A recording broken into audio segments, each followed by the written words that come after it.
हमारी रियासत बहुत छोटी थी। हमारे पूर्वज सरदार वल्लभ भाई पटेल से सीधे संपर्क में नहीं थे। एक निर्धारित चैनल के माध्यम से ही वो सरदार पटेल नेहरू तक अपनी बात पहुंचाते थे। भारत 15 अगस्त 1947 को स्वतंत्र हुआ और हमारी सरगुजा रियासत 1 जनवरी 1948 को भारत में विलय हुई, क्योंकि प्रक्रिया बहुत लंबी थी। पहल के संपादक आलोक शुक्ल से छत्तीसगढ़ के पूर्व स्वास्थ्य मंत्री व डिप्टी सीएम टी.एस. सिंहदेव ने मुंबई में दिए गए अपने लंबे साक्षात्कार में कई बातें साझा की। बेबाकी से पूछे गए सवाल पर कहा, हाँ मैंने शिकार भी किया है। साथ ही इनके गृहनगर अंबिकापुर में महामाया पहाड़ पर अवैध कब्जे के लिए प्राइवेट स्कूल को गलत ठहराया। भूपेश बघेल के साथ तलखियों पर हर पहलू बताए। वहीं ज्योतिरादित्य सिंधिया से मुलाकात की बात पर क्या हुआ ये भी बताया। छत्तीसगढ़ में ही इनकी ही सरकार में एक IAS ने इनके बारे में लगातार गलत टिप्पणी की और महामाया मंदिर में जो किया उसे लेकर सिंहदेव ने कड़ी आपत्ति जताई। इसे इन्होंने बेहद गलत बताया। जमीन के पट्टे बांटने पर अब कड़े नियम हो, क्योंकि जंगल बहुत कम हो रहे हैं। राहुल गांधी क्या इनके साथ न्याय कर सके, उस पर भी बेबाक बातचीत की। आज हम पहल में आपको मिलवा रहे हैं, आपको रूबरू करा रहे हैं एक ऐसी शख्सियत से जो अविभाजित मध्य प्रदेश के समय से सरगुजा राजघराना एक जो राज परिवार है, अविभाजित मध्य प्रदेश के समय से कांग्रेस में सक्रिय रहा और अभी तक वो कांग्रेस पार्टी में सक्रिय है। उसी के जो सदस्य हैं, तीसरी पीढ़ी के जो सक्रिय रहे, वो हैं T.S. सिंहदेव जी, जो छत्तीसगढ़ में 3 बार लगातार कांग्रेस से चुनाव जीते, अंबिकापुर विधानसभा सीट से, सामान्य सीट होने के बाद, और वो मंत्री भी रहे, स्वास्थ्य मंत्री रहे और बाद में उन्हें डिप्टी सीएम की जिम्मेदारी दी गई। काफ़ी मर्यादित होकर बोलना, एक शालीनता के साथ बात करना और बेबाकी से जो भी बात है उसे वो सबके सामने रखते आए हैं। यहाँ तक कि यदि वो अपनी पार्टी से भी कुछ उन्हें कमी नज़र आई तो उन्होंने उसे छुपाया नहीं, सबके सामने लाया। और किसी के साथ भी मतभेद हो, उन्होंने किसी गलत तरीके से कभी भी सबके सामने सामाजिक रूप से जाहिर नहीं किया। यानी देखा जाए तो एक सभ्यता, शालीनता के साथ वो राजनीति करने में विश्वास करते रहे। लंबे कद के हैं, राजनीति के भी खिलाड़ी हैं और क्रिकेट के भी बहुत अच्छे खिलाड़ी हैं। तो हम आपको रूबरू करा रहे हैं T.S. सिंहदेव जी से। सर नमस्ते, जय हिंद। नमस्कार, जय हिंद। कैसे हैं सर आप? मैं ठीक हूँ। एक चीज़ देखी गई सर कि राजनीति में आप के जो विरोधी भी रहे, उन्होंने भी आपकी बातों को स्वीकारा और आप भी, चाहे वो भाजपा के दल के हों चाहे किसी भी दल के हों, हर दल के नेता से आपके जो संबंध रहे वो कभी बिगड़े नहीं।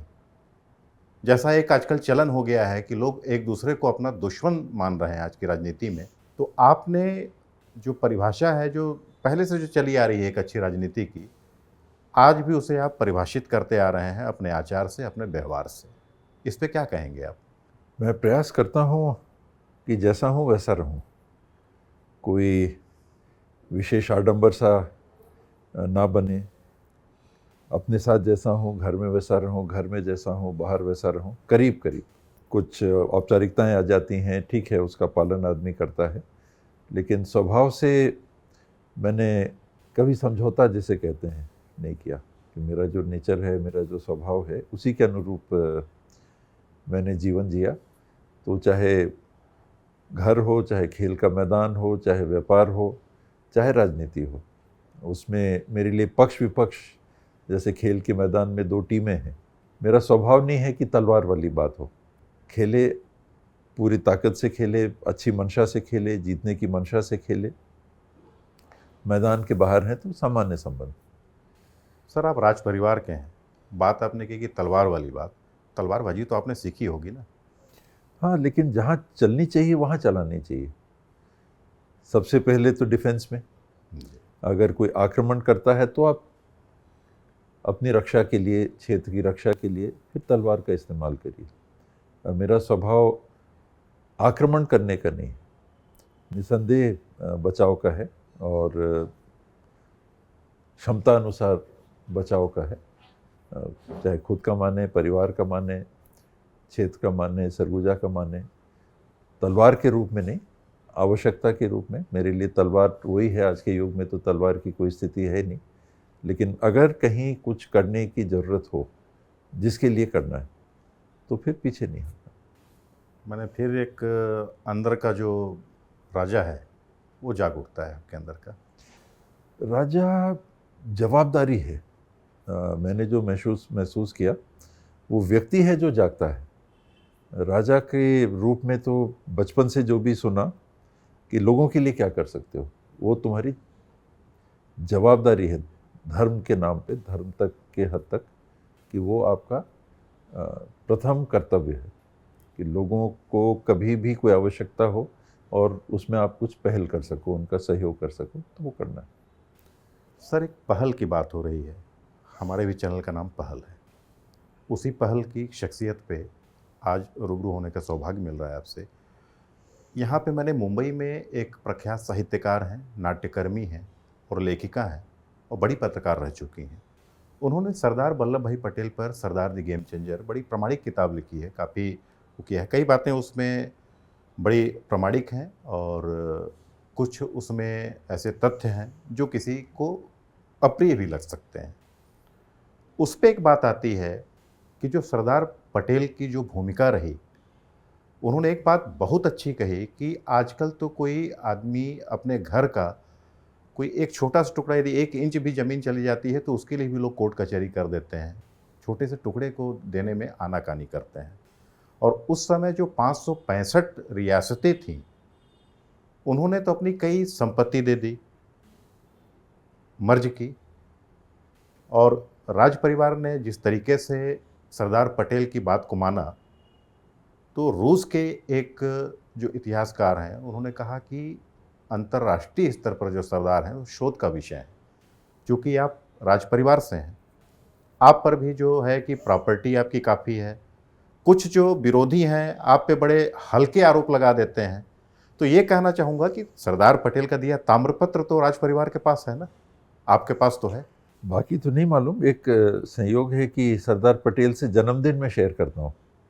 31 अक्टूबर का उनका भी जन्म था, संयोग से मैं भी 31 अक्टूबर को जन्मा। वाह। तो उस हद तक शेयरिंग है। बाकी जैसा आपने कहा कि अंग्रेज जब जा रहे थे, देश को छोड़ के जा रहे थे, तो एक ही प्रक्रिया थी, एक दिन में छोड़ के नहीं गए। 14 अगस्त को उन्होंने कहा कि ये देश की चाबी लीजिए, और रात को नेहरू जी ने पार्लियामेंट में भाषण दिया और अगले दिन हमारा देश आज़ाद देश के रूप में पहले ही प्रक्रिया तो शुरू एक हो चुकी। लंबी प्रक्रिया थी, लंबी प्रक्रिया चल रही थी और इसमें काफ़ी चर्चाएं, काफ़ी आदान प्रदान, बहुत सारी परिस्थितियां थीं। और उन परिस्थितियों में ये राजा महाराजा और जमींदार जागीरदार भी थे। अंग्रेज़ों के समय ये 2 पृथक सामंती व्यवस्थाएं थीं। राजाओं को एक पृथक अधिकार अंग्रेज़ों ने दे रखे थे, स्वीकार कर रखे थे, और अंतर्राष्ट्रीय कानून में ये रियासतें मानो कि अलग देश हैं। इंटरनेशनल लॉ में उनकी मान्यता एक देश के रूप में, अलग देश की हैसियत थी। और सामंती व्यवस्था का एक और हिस्सा जो देश के करीब 45% भूभाग में था। आप दिल्ली से पूरा उत्तर प्रदेश चले जाइए, बिहार चले जाइए, बंगाल तक चले जाइए, यहाँ आपको राजा नहीं के बराबर मिलेंगे जो उस अंतर्राष्ट्रीय कानून की कैटेगरी में आते कि पृथक देश स्वरूप जी। तो वहाँ जमींदार थे, जागीरदार थे, बड़े बड़े, अनेकों राजाओं से बड़े जमींदार जागीरदार थे, लेकिन अंग्रेज़ों ने उनको वो अधिकार नहीं दिए थे। अच्छा, राजा से बड़े थे वो? राजा से बड़े पैसों में, वो धन में, बहुत बड़ी बड़ी जागीर जमींदारियाँ थी, लेकिन उनके पास वो अधिकार नहीं था जो एक राजा के पास थे। अपना भौगोलिक क्षेत्र जिसे उसकी रियासत माना जा सकता है, तो अपनी रियासत की सीमाओं में अंग्रेज़ों ने राजाओं को कुछ अधिकार दिए थे। आप डेथ पेनल्टी भी दे सकते हो, आप टैक्स भी लगा सकते हो, इत्यादि इत्यादि, कई कई अधिकार थे।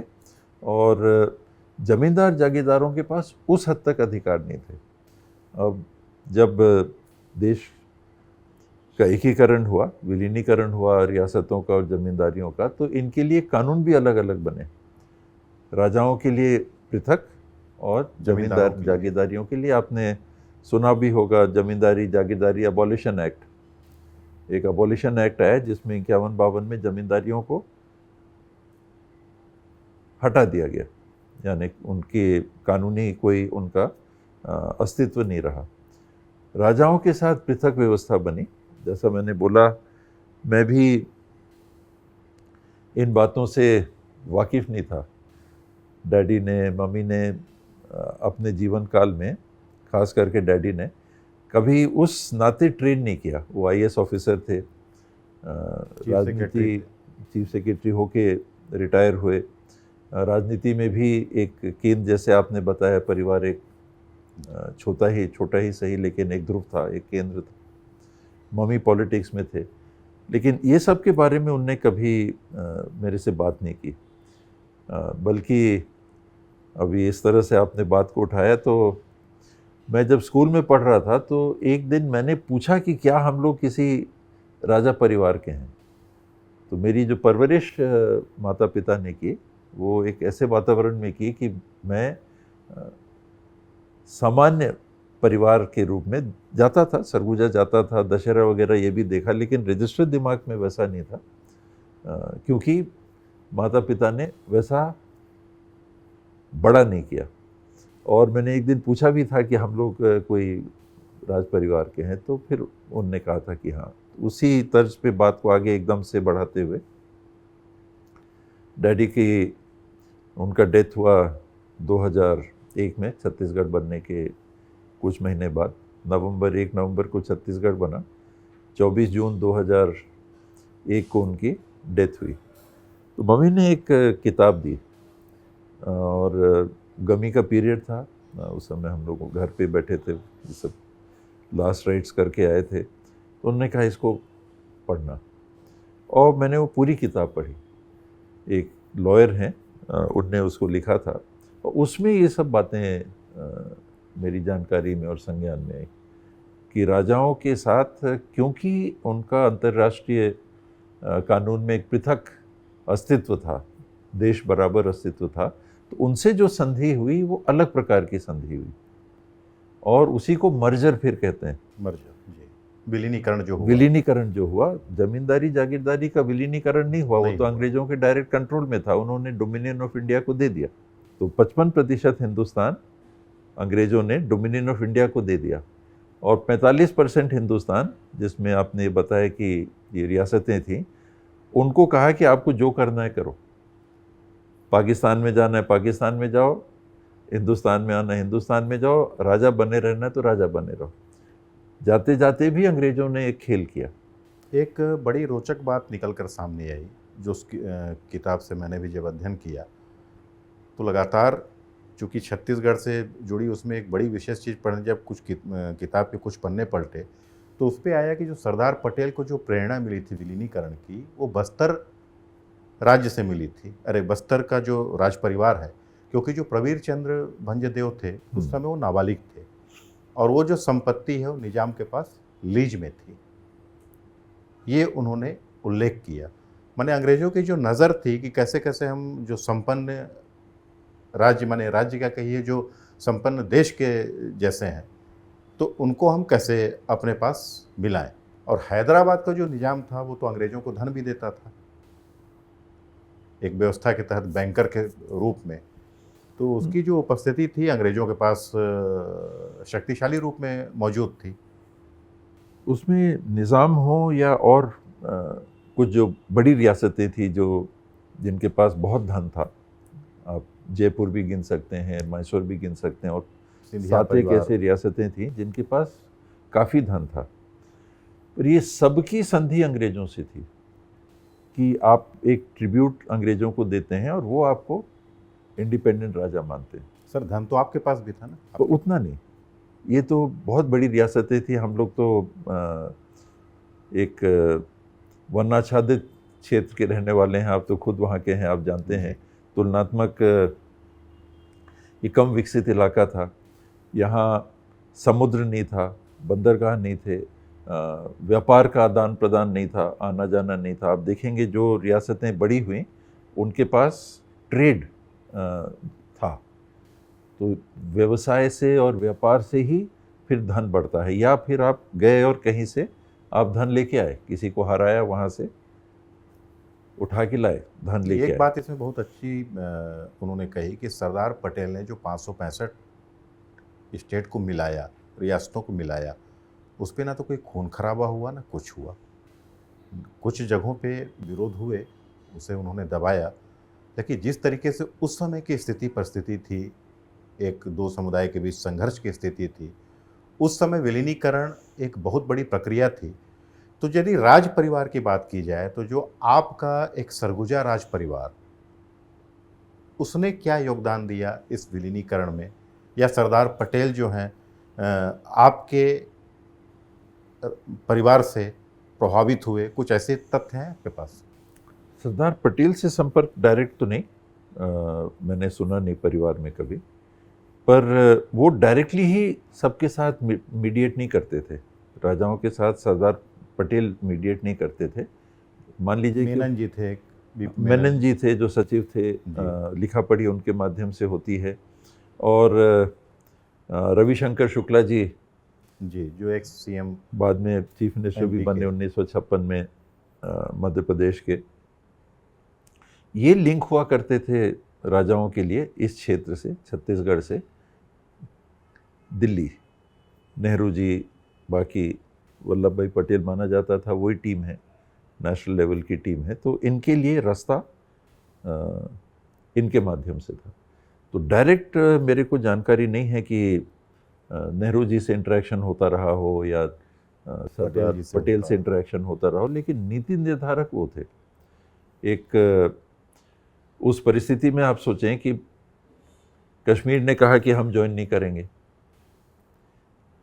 अंततः पाकिस्तान से कबीलाई आए तो राजा ने कहा कि हम, अंग्रेज़ों ने कहा है, संधि यही हुई है भारत को स्वतंत्र करते समय कि राजा को अपने खुद राजा बने रहना है तो आप बने रहो, पाकिस्तान में जाना है पाकिस्तान में चले जाओ, हिंदुस्तान में शामिल होना है हिंदुस्तान में शामिल, क्योंकि वो तो एग्रीमेंट होता, पृथक देश का स्वरूप अंतर्राष्ट्रीय कानून में जी। और वरना फौज जाती, जैसे हैदराबाद में गई थी, निज़ाम के संदर्भ में गई। और जियोपॉलिटिक्स को अगर देखें, मेरा भी बहुत अध्ययन मैंने कभी इसमें किया नहीं, लेकिन जो सुनी समझने की बातें हैं कि बड़े शक्तिशाली वैश्विक स्तर के जो देश थे, अमेरिका उस समय उस नाते उभरा नहीं था, वो अपने ही में थे। इंग्लैंड हो गया, स्पेन हो गए, पोर्चुगल हो गए, जर्मनी हो गए, ये अपने स्फीयर्स ऑफ इन्फ्लुएंस दुनिया भर में बना रहे थे, कोई कहीं कोई कहीं कोई कहीं कोई कहीं। अमेरिका का भी युद्ध हुआ फ्रांस इत्यादि से, तब जाके फिर अमेरिका की आज़ादी हुई जी। वहाँ जो गए, कोलंबस गए वगैरह, उनने कब्जा किया, तो स्पेन ने भी बनाया, उनने भी बनाया। तो ये जो मजबूत देश थे दुनिया के, वो अलग अलग जाके अपना कब्जा बना रहे थे। उनकी नज़र हमारी जो भौगोलिक स्थिति, क्षेत्र हमारा है भारत का, उस पर भी उनकी नज़र थी। तो कहीं पोर्चुगीज़ आए, गोवा में आपने देखा कि गोवा तो देश में 1960 के दशक में जुड़ा, बाद में भारत आज़ाद तो हम मानते हैं कि 15 अगस्त को हो गया।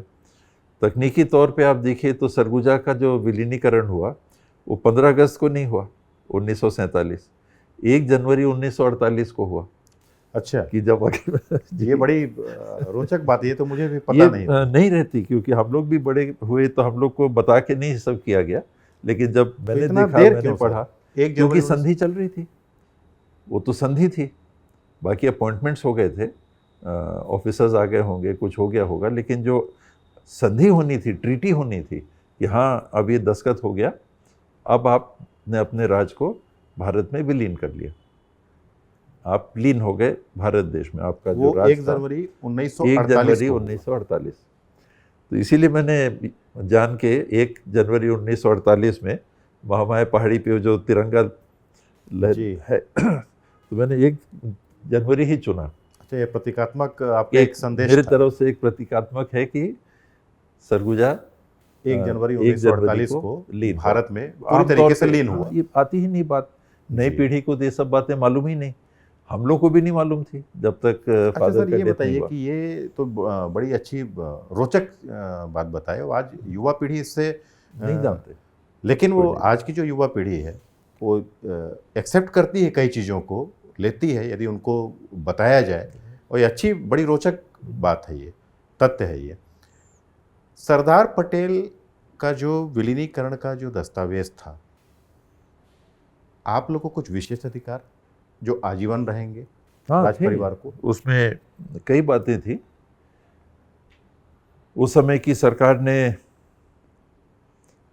अलग अलग राजाओं से अलग अलग संधियां की, और सबसे जैसे टेबल पे बैठ के बात होती है तो कई राउंड चर्चाओं के बाद में समझौते पे दस्तखत हुए।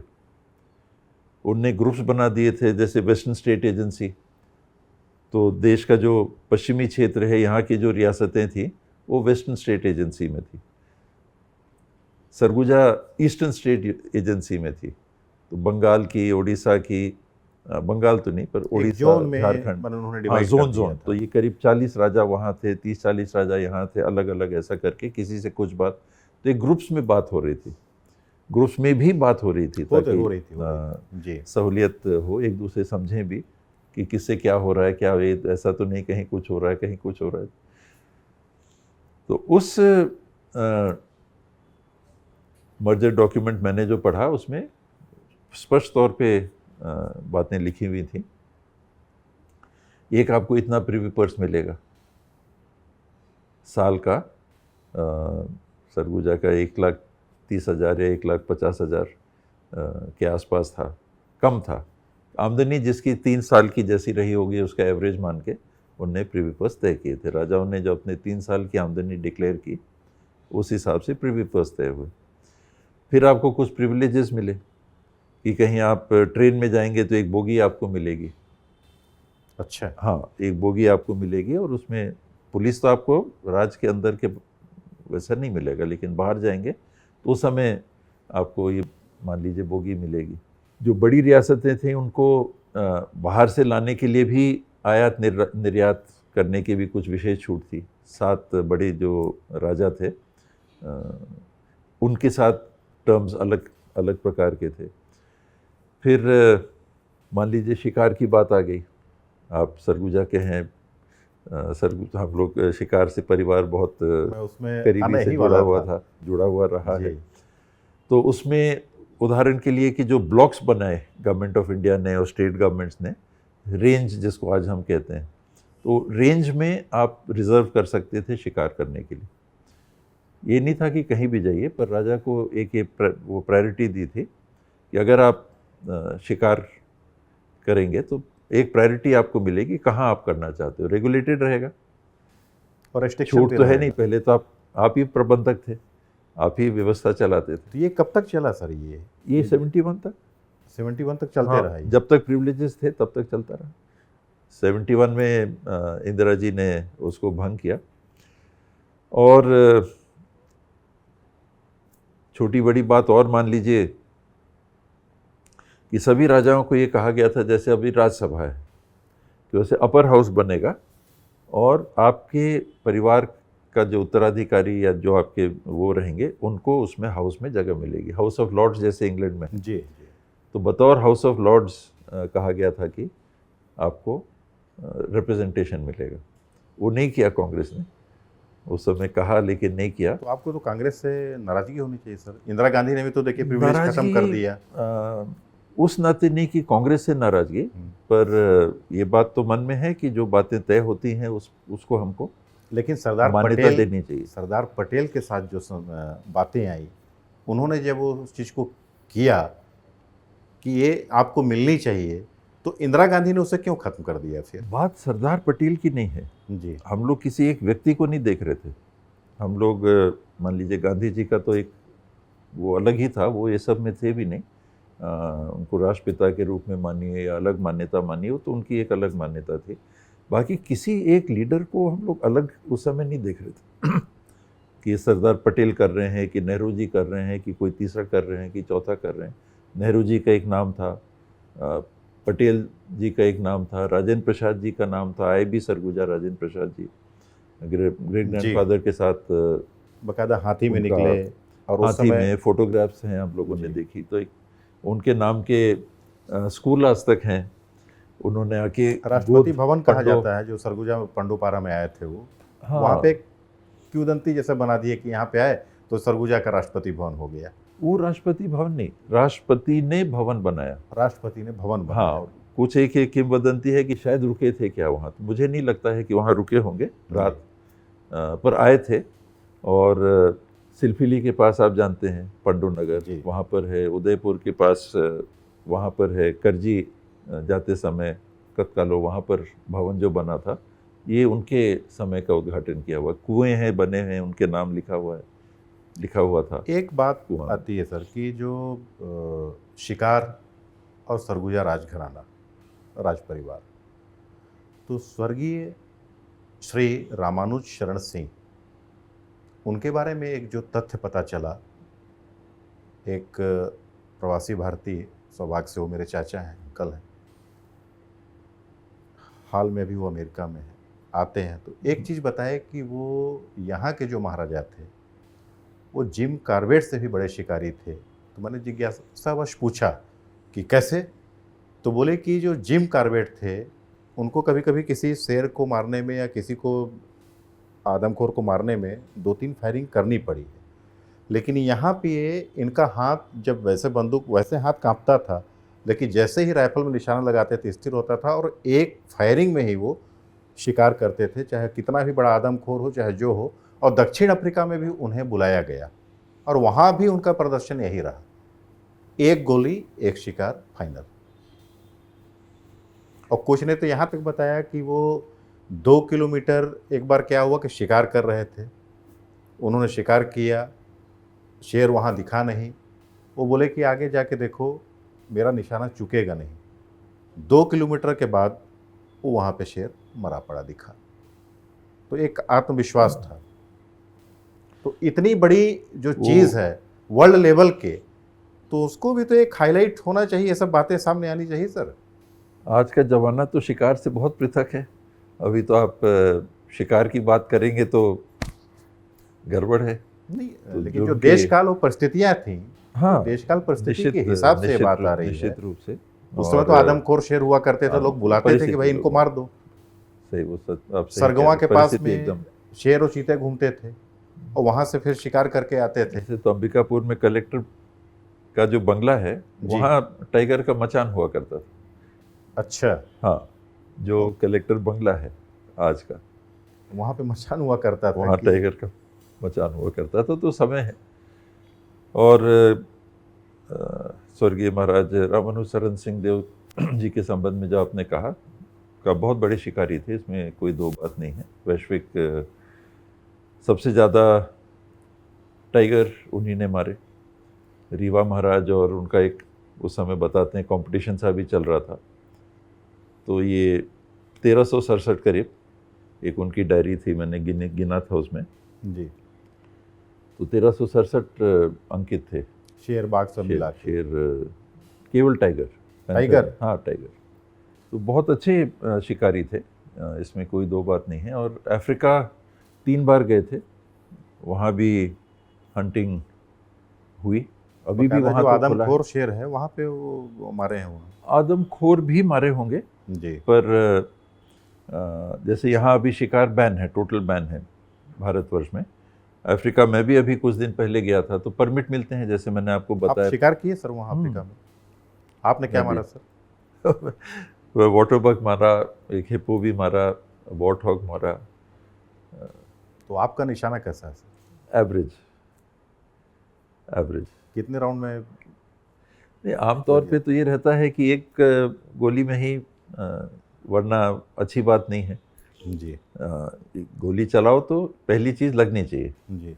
और जो ट्रेनिंग थी वो ट्रेनिंग भी उसी प्रकार की थी। ऐसे नहीं चलाना है कि देख लिया कहीं भी है कुछ भी चला दिया।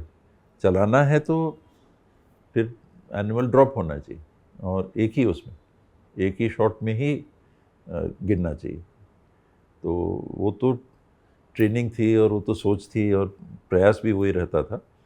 तो मैं तो एवरेज शॉट था। और उनका आपने बताया ग्रेट ग्रैंडफादर का, तो एक और विशेषता जो उनके साथ थी, बाद में उनका आँख खराब हो गया था जी।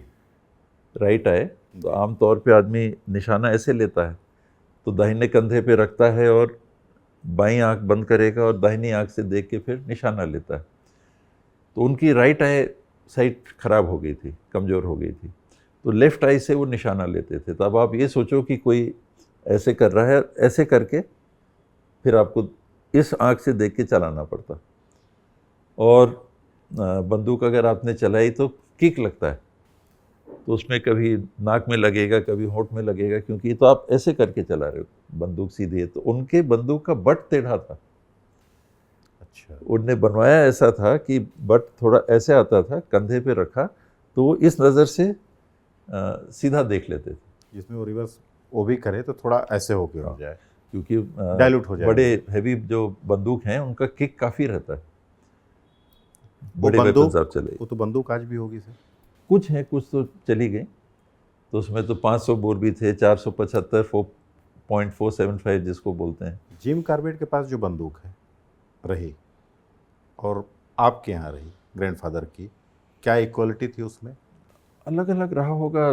देखिए उस समय के राजा महाराजा तो इन लोग टॉप क्वालिटी वेपन्स की तरफ जाते होंगे। अगर आपको शौक है तो जो इंग्लैंड में बनाने वाले, बंदूक बनाने वाले कारीगर थे, उन लोगों के यहाँ से बनवा के मंगाते थे। जिम कॉर्बेट जी को भी सुविधा रही होगी, उनने भी बंदूक, अच्छी बंदूकें रख के ही शिकार किया होगा। लेकिन पुरानी रियासतों को वो परिस्थिति ऐसी थी कि वहाँ से मंगा के। एक बात आती है सर कि शिकार आपका भी लगता है कि एक फायर करो, निशाना लगना चाहिए। राजनीति वरना में चलाना नहीं, वरना ये भी चलाना नहीं। ट्रेनिंग ये है कि ऐसे नहीं चलाना। जी। तो राजनीति में भी आप कुछ तो चलाने वाले होंगे सर अभी। आपकी जो मुस्कुराहट है, लोकसभा चुनाव चल रहा है और आपने सर एक बड़ा संक्रमण काल देखा। यदि बात की जाए कांग्रेस का, आपने स्वर्णिम काल देखा और आज जो कांग्रेस का समय है, दुर्भाग्य से कहिए कि कांग्रेस को क्षेत्रीय पार्टियों के साथ मंच पे बैठना पड़ रहा है। उसको लेके आप क्या प्रतिक्रिया देंगे? 52 के बाद करीब एक तरफा कांग्रेस का चल रहा था। आज़ादी के बाद की बात थी, 51-52 में पहले चुनाव बुलाए गए और दूसरी कोई देश में एक्सेप्टेबल लीडरशिप डेवलप नहीं हुई थी। कांग्रेस के नाम के बाहर कांग्रेस के लीडर जिन्होंने फ्रीडम मूवमेंट में भाग लिया हो, और बड़े नेता कुछ थे जो फ्रीडम मूवमेंट में उन्होंने भाग लिया, वो कांग्रेस के बाहर भी रहे और उन्हें चुनाव भी लड़ा, लेकिन सफलता नहीं मिली। सुभाष चंद्र बोस जी ने भी चुनाव लड़ा, सफलता नहीं मिली। आज़ादी के पहले भी चुनाव लड़े थे, म्यूनिसिपल इत्यादि के मैंने सुना चुनाव लड़े थे। आज़ादी के पहले तो नहीं रहे, पर अम्बेडकर जी ने भी चुनाव लड़े, वैसी सफलता नहीं मिली होगा। और कई कई ऐसे लीडर्स हैं जो अगर कांग्रेस की मुख्य धारा के बाहर भी गए तो बहुत सफलता नहीं मिली। ऐसी परिस्थिति थी क्योंकि मोमेंटम आज़ादी का कांग्रेस के साथ था और उसी लीडरशिप ने आज़ादी दिलाई थी और देश के लिए काम भी करते हुए दिख रही थी। नेहरू जी के समय में जो भी काम हुए वो दिखा कि आज़ादी के बाद से देश आगे भी बढ़ रहा है, इत्यादि इत्यादि। समय के साथ जब मन में आता है कि मैं भी कुछ बनूं, मैं भी कुछ बनूं, मेरे को भी मिले, आकांक्षाएं, अभिलाषाएं जब जागृत होती हैं अनेकों लोगों में, तब फिर उनको चाहिए कि मेरे को भी चाहिए।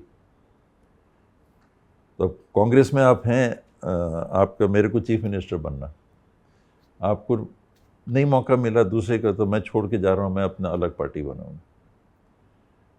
चीफ मिनिस्टर मैं इसलिए कह रहा हूँ कि आपने रीजनल पार्टीज कहा, तो ऐसा व्यक्तित्व होना चाहिए कि उनकी कुछ उपस्थिति भी हो फील्ड में, मैदान में कुछ स्वीकारोक्ति होगी, तब तो आप अलग से जाओगे तो आपको जीतने का मौका मिलेगा।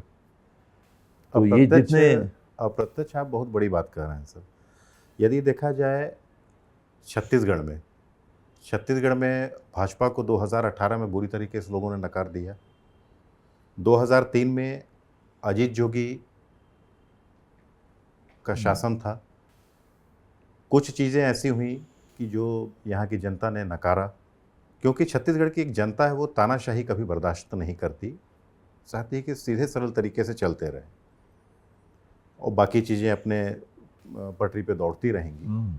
2003 में भी सरगुजा से अजीत जोगी को करारी शिकस्त मिली, क्योंकि उस समय एक चीज़ हो गया था कि जोगी वर्सेस बीजेपी हो गई थी पार्टी। 2023 में भूपेश बघेल वर्सेस बीजेपी, ये बात आ गई। तानाशाही यहाँ भी देखने को मिली। ये स्पष्ट है, इसमें कोई बड़ी बेबाकी से कहेंगे और अंदर से हो सकता है आप स्वीकारें भी इस चीज़ को। ये भी तो हो सकता था कि जो भूपेश बघेल को 2.5 साल बाद हटा देते, आपको बना देते, राजस्थान में सचिन पायलट थे उनको कर देते, तो हो सकता है कि आज कांग्रेस की दशा दिशा कुछ और होती, हो सकता है। जी, संभावनाएं तो रहती हैं, क्योंकि अभी तो अपन ने देखा कि नहीं जीती कांग्रेस, तो कुछ और करते तो शायद ये बात आती है। और जो आपने कहा छत्तीसगढ़ के संदर्भ में भी ये सही है कि देखिए जोगी जी बहुत ही ब्रिलियंट माइंड, विजन था उनके बहुत पास। ही इंटेलिजेंट व्यक्ति, एक विजन भी था, गहरी पकड़, ज्ञान, प्रशासन में भी गहरी अनुभव और पकड़, कि कहीं ना कहीं वो सबको लेके नहीं चल पाए। जोगी जी के व्यक्तित्व, पर्सनल क्वालिटीज़ में अगर आप देखिएगा तो बहुत अच्छे शासक, सोच, विजन, जो आपने कहा दूरगामी उनकी सोच भी थी। मंदिर हसौद में अंतर्राष्ट्रीय क्रिकेट स्टेडियम का जब उद्घाटन हुआ 2007-8 में, और उस समय किसी में एक चैनल में था, शूट करने का वो था, तो मैंने वहाँ पे देखा शिलालेख डॉक्टर अजीत प्रमोद कुमार जोगी। मैंने बताया तो बोले कि नहीं उनका करो, और उनका जब मैंने इंटरव्यू किया तो बोले कि दिस वाज माय विजन। तो ये उनका देखिए विजन था। और उसमें कोई दो बात नहीं, जोगी जी में व्यक्तिगत काबिलियत बहुत थी। कहीं ना कहीं पॉलिटिक्स में जो बात होती है कि कितनों को आप लेके चलते हैं, तो वहाँ कहीं ना कहीं मुझे लगता है कि चूक हुई। और नेचर भी एक अलग बात है। मान लीजिए कि वो अग्रेसिव दिखते थे कुछ मामलों में, भूपेश का भी आपने बताया, भूपेश भी कुछ मामलों में अग्रेसिव दिखते थे, लेकिन मेरा ये मानना है कि वो दोनों चीज़ के आगे जो चीज़ ज़्यादा ज़रूरी है, आपका जो स्वभाव है, आपका स्वभाव है। आप सहवाग हैं तो आप द्रविड़ के जैसी बैटिंग नहीं करेंगे, आप तो स्ट्रोक्स लेंगे। तो सर आप सहवाग क्यों नहीं बनते हैं सर? मेरे को बनने की क्या ज़रूरत, मैं तो पहले ही कहा कि मेरा तो स्वभाव ही ये है कि जैसा हो वैसे ही रहना है, और कोई आवश्यकता नहीं। द्रविड़ को जगह नहीं मिली क्या टीम में? मिली, परफॉर्मेंस भी हुआ। शास्त्री को भी जगह मिली, परफॉर्मेंस हुआ। जगह तो आप आज भी जो आपकी है, आपको आज भी मीडिया में सुना जाता है। सबसे बड़ी बात है कि जो भूपेश बघेल जिस तरीके से ग्राफ ऊंचा उठा, उतने ही तरीके से आज वो नीचे चला गया। कई जगह मैदानी इलाकों में तो उनको बहुत ज़बरदस्त विरोध का सामना करना पड़ रहा है। और आज भी आपको लेके, भले आप चुनाव हार गए, वो बात एक अलग थी, आप उसको वेब कह लीजिए, या कुछ आपकी भी कमियां रही होंगी। यदि बहुत बड़ी बेबाकी से यदि मैं बात करूं तो मैं आपके होम टाउन का हूं। मैंने वोट दिया कि आप मुख्यमंत्री बनने वाले हैं, नहीं बने तो इस बार तो मैंने आपको वोट नहीं दिया, क्योंकि जब आप लड़ेंगे नहीं, आप भी तो राज परिवार के सर, गुस्सा नहीं आता है आपको? थोड़ा तो खून में उबाल आता होगा ना कि अब निपटा दिया जाए। अब भूपेश बघेल ऐसा कर रहे हैं, अब इनको भी हम थोड़ा सा, कि न्यूटन का तीसरा नियम आप भूल गए। जीवन में गुस्सा बहुत पहले पीछे छोड़ दिया। मैं यंग था, बच्चा था, बड़ा हुआ, स्कूल में रहा, कॉलेज में रहा, तो मैं भी युवा था, तो गुस्सा कैसे नहीं आएगा? आज भी गुस्सा आ सकता है, लेकिन कहीं ना कहीं जीवन में चलते हुए मैंने चलते चलते ये महसूस किया कि गुस्सा अगर परिणाम आपको सार्थक दे तो गुस्से का आप उपयोग करो। उपयोग करने की बात आ रही ना, अभी आपने कहा कि गुस्सा नहीं किए इसलिए नहीं बने, एक गुस्से का उपयोग करना। Angry young man, Amitabh Bachchan. और आप बन जाते तो आपकी पिक्चर हिट भी तो हो सकती थी। भूपेश की बात आपने कही, जी जोगी जी की बात आपने कही, जी रमन सिंह जी की बात आपने कही, जी और तीनों का आप कहेंगे कि दो अग्रेसिव थे, जोगी जी और भूपेश। रमन सिंह जी 100 में थे, 15 साल तक चला पाए। छत्तीसगढ़ के लोग वैसा पसंद हो सकता है वैसा पसंद करते हैं, लेकिन मेरे हिसाब से जो सबसे इम्पोर्टेंट फैक्टर वो ये है कि साथ लेके चल पाए कि नहीं। अपने साथ के लोगों को, टीम को जितना ज़्यादा साथ लेके चल पाते तो वो उतना ज़्यादा चलते। कहीं ना कहीं मुझे लगता है कि ऐसी भी बात आ जाती है कि हम निकल जाएंगे, 5-10 को साथ नहीं भी लेंगे तो भी हम आराम से जीत के आ जाएंगे। इसमें मुझे लगता है कि चूक हुई। रमन सिंह जी बड़ा कॉशियसली चले, विधानसभा हारे, बहुत बहुत बड़ी बात लोकसभा है। जीते, जी लोकसभा जीत के मंत्री बन गए, केंद्र में मंत्री बन के पीसीसी प्रेसिडेंट बन गए। पीसीसी प्रेसिडेंट बनने के बाद जुदेव जी के वहाँ गड़बड़ हो गया, खुदा की कसम वाली बात जो एक बात है। सामने आ गई, वाकया सामने आ गया। ऐसा लगता था कि शायद दिलीप सिंह जूदेव काका मुख्यमंत्री बनेंगे। आगे बनेंगे, लेकिन अचानक रमन सिंह जी बने। तो उनके नाम पे पहले चुनाव में तो नहीं, कहीं आपने थे बोला पीसीसी नहीं, वो बीजेपी के प्रेसिडेंट बने। सॉरी, जी पीसीसी मैंने बोल दिया। हाँ, वो बीजेपी के प्रदेश जी, जी, अध्यक्ष जी, उनको बनाया गया। जी और 5 साल उनके पहले भी थे, फिर चौर वाले बाबा बन गए, फिर कुछ और चीज़ें आई। तीसरा टर्म आते आते एक फैटीक सा हो गया होगा, एक विकल्प दिखने लगा होगा। उनने सबको साथ लिया कि नहीं लिया, उस समय भी बात उठने लग गई थी आप बीजेपी में। आप सर क्या है कि अप्रत्यक्ष अब आप कुछ बुलवाना चाह रहे हैं, आप सब जान रहे हैं सर। नहीं, देखिए पॉलिटिक्स में आपने जो कहा कि जी। चर्चा मीडिया में थी, जी। अभी उस स्थिति में नहीं हो कि खुल के बोलूं कि भाई बंद नहीं, सही है कमरों सर। में बंद दरवाजे के पीछे क्या बात थी, लेकिन एक चर्चा थी। मुख्यमंत्री के रूप में मेरा नाम भी लगातार मीडिया लगातार में आ रहा था कि ऐसा तय हुआ था, नहीं हुआ, और लोगों में भी निराशा हुई। वो एक अलग चीज़ है। पर जब आप एक पार्टी में हो, जो आपने सवाल किया था रीजनल पार्टीज़ का, तो यही ऐसे मौके होते हैं जहाँ मेरा नाम मुख्यमंत्री के लिए चल रहा था। मीडिया की माने तो तय था, 2.5 साल का तय था, स्पेकुलेशन माने या मीडिया की रिपोर्ट माने, नहीं बना।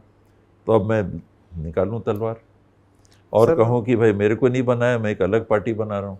कुछ जो आपके विरोधी हैं, हाँ, वो तो एक आध लोग वहाँ पे और भी थे जो सीएम कैंडिडेट में, वो तो बाहर निकले तो बताए कि आप तो ये भी तक बोले कि 2 साल मेरे को बना दो, 3 साल इनको दे दो। वो बंद कमरे की बातें समय आएगा तो फिर उसको कभी चर्चा करेंगे उस पर, अभी मर्यादा। लेकिन सर एक बात ये है कि राहुल गांधी की न्याय यात्रा निकली, आप भी थे और सचिन पायलट भी थे आपके गृहनगर अंबिकापुर में, जो आपकी सीट थी। आप लोग के साथ भी तो राहुल गांधी न्याय नहीं कर पाए, तो न्याय यात्रा का क्या मतलब सर?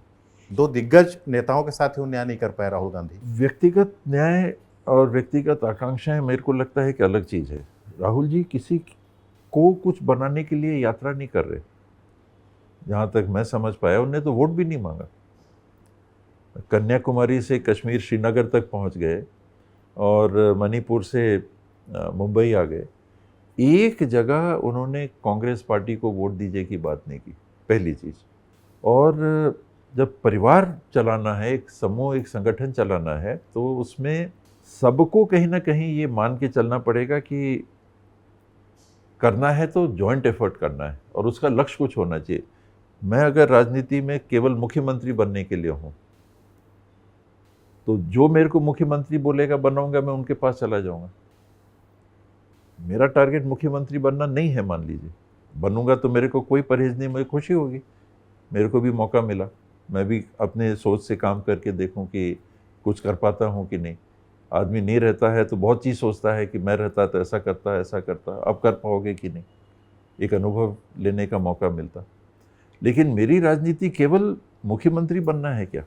लेकिन बवाल तो शुरुआती बहुत हुआ। आपके सवाल कि जी राजा के रूप में जो बात आपने कही, जी तो राजा का जो हम लोग सीखे, किसी ने सिखाया नहीं, लेकिन जो आदमी सीखा, क्या सीखा कि आपकी जवाबदारी है।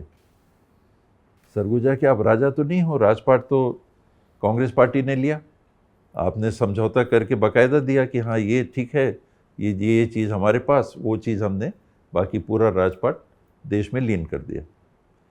तो आप कहिए कि राजा के लिए आप पहल करिए।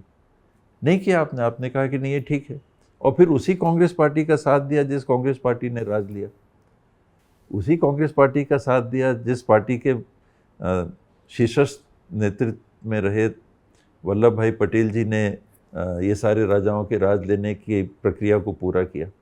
उनने तो राजाओं के राज लिए ना, फिर भी आदमी क्यों है कांग्रेस के साथ? सीलिंग आई, हम लोग की ज़मीन गई। व्यापार कर रहा था तेंदुपत्ता का, उसको अर्जुन सिंह जी आए, उन्होंने कहा कि ये कोऑपरेटिव में रहेगा। सीधे अब चीफ मिनिस्टर पे आ जाते हैं कि चर्चा चली कि चीफ मिनिस्टर बनने के चांस है, नहीं बनाया, तो पार्टी में फिर क्यों रहेगा आदमी? उस तो सोच आदमी की रहती है। पैदा संजोग से ऐसे हो गए कि राजाओं का घर, उसमें सीखने को ये मिला कि नहीं, दूसरों के लिए ध्यान देना है।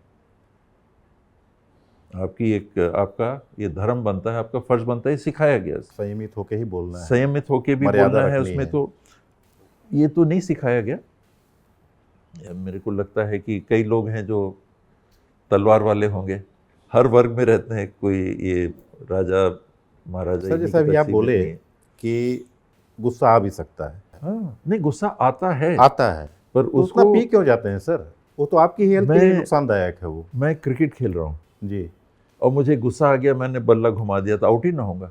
क्रिकेट आदमी तो का एक सर अलग नहीं, बात है। आदमी का दिमाग भी तो एक है ना। आप एक रिजल्ट के लिए चल रहे हो, जी, अपने स्वभाव के अनुरूप। जी, मैं अगर तेंदुलकर हूँ और सहवाग बनना चाहूँगा तो नहीं सफल हो सकता। सहवाग तेंदुलकर बन के खेलना चाहेगा तो सफल नहीं होगा, वो ट्रिपल सेंचुरी नहीं बना पाएगा, पक्का मानिए। और तेंदुलकर 50 के ऊपर का एवरेज नहीं बना पाएगा अगर वो सहवाग की तरह खेलेगा, उसका स्वभाव ही नहीं है वैसा। आपके स्वभाव के अनुरूप आपको काम करके जो आप काम करो उसको बेस्ट रिजल्ट आपको देना है। सर आपकी उम्र कितनी हो गई सर? मेरी 71, 72 चल रहा है। मोदी जी से छोटे हैं।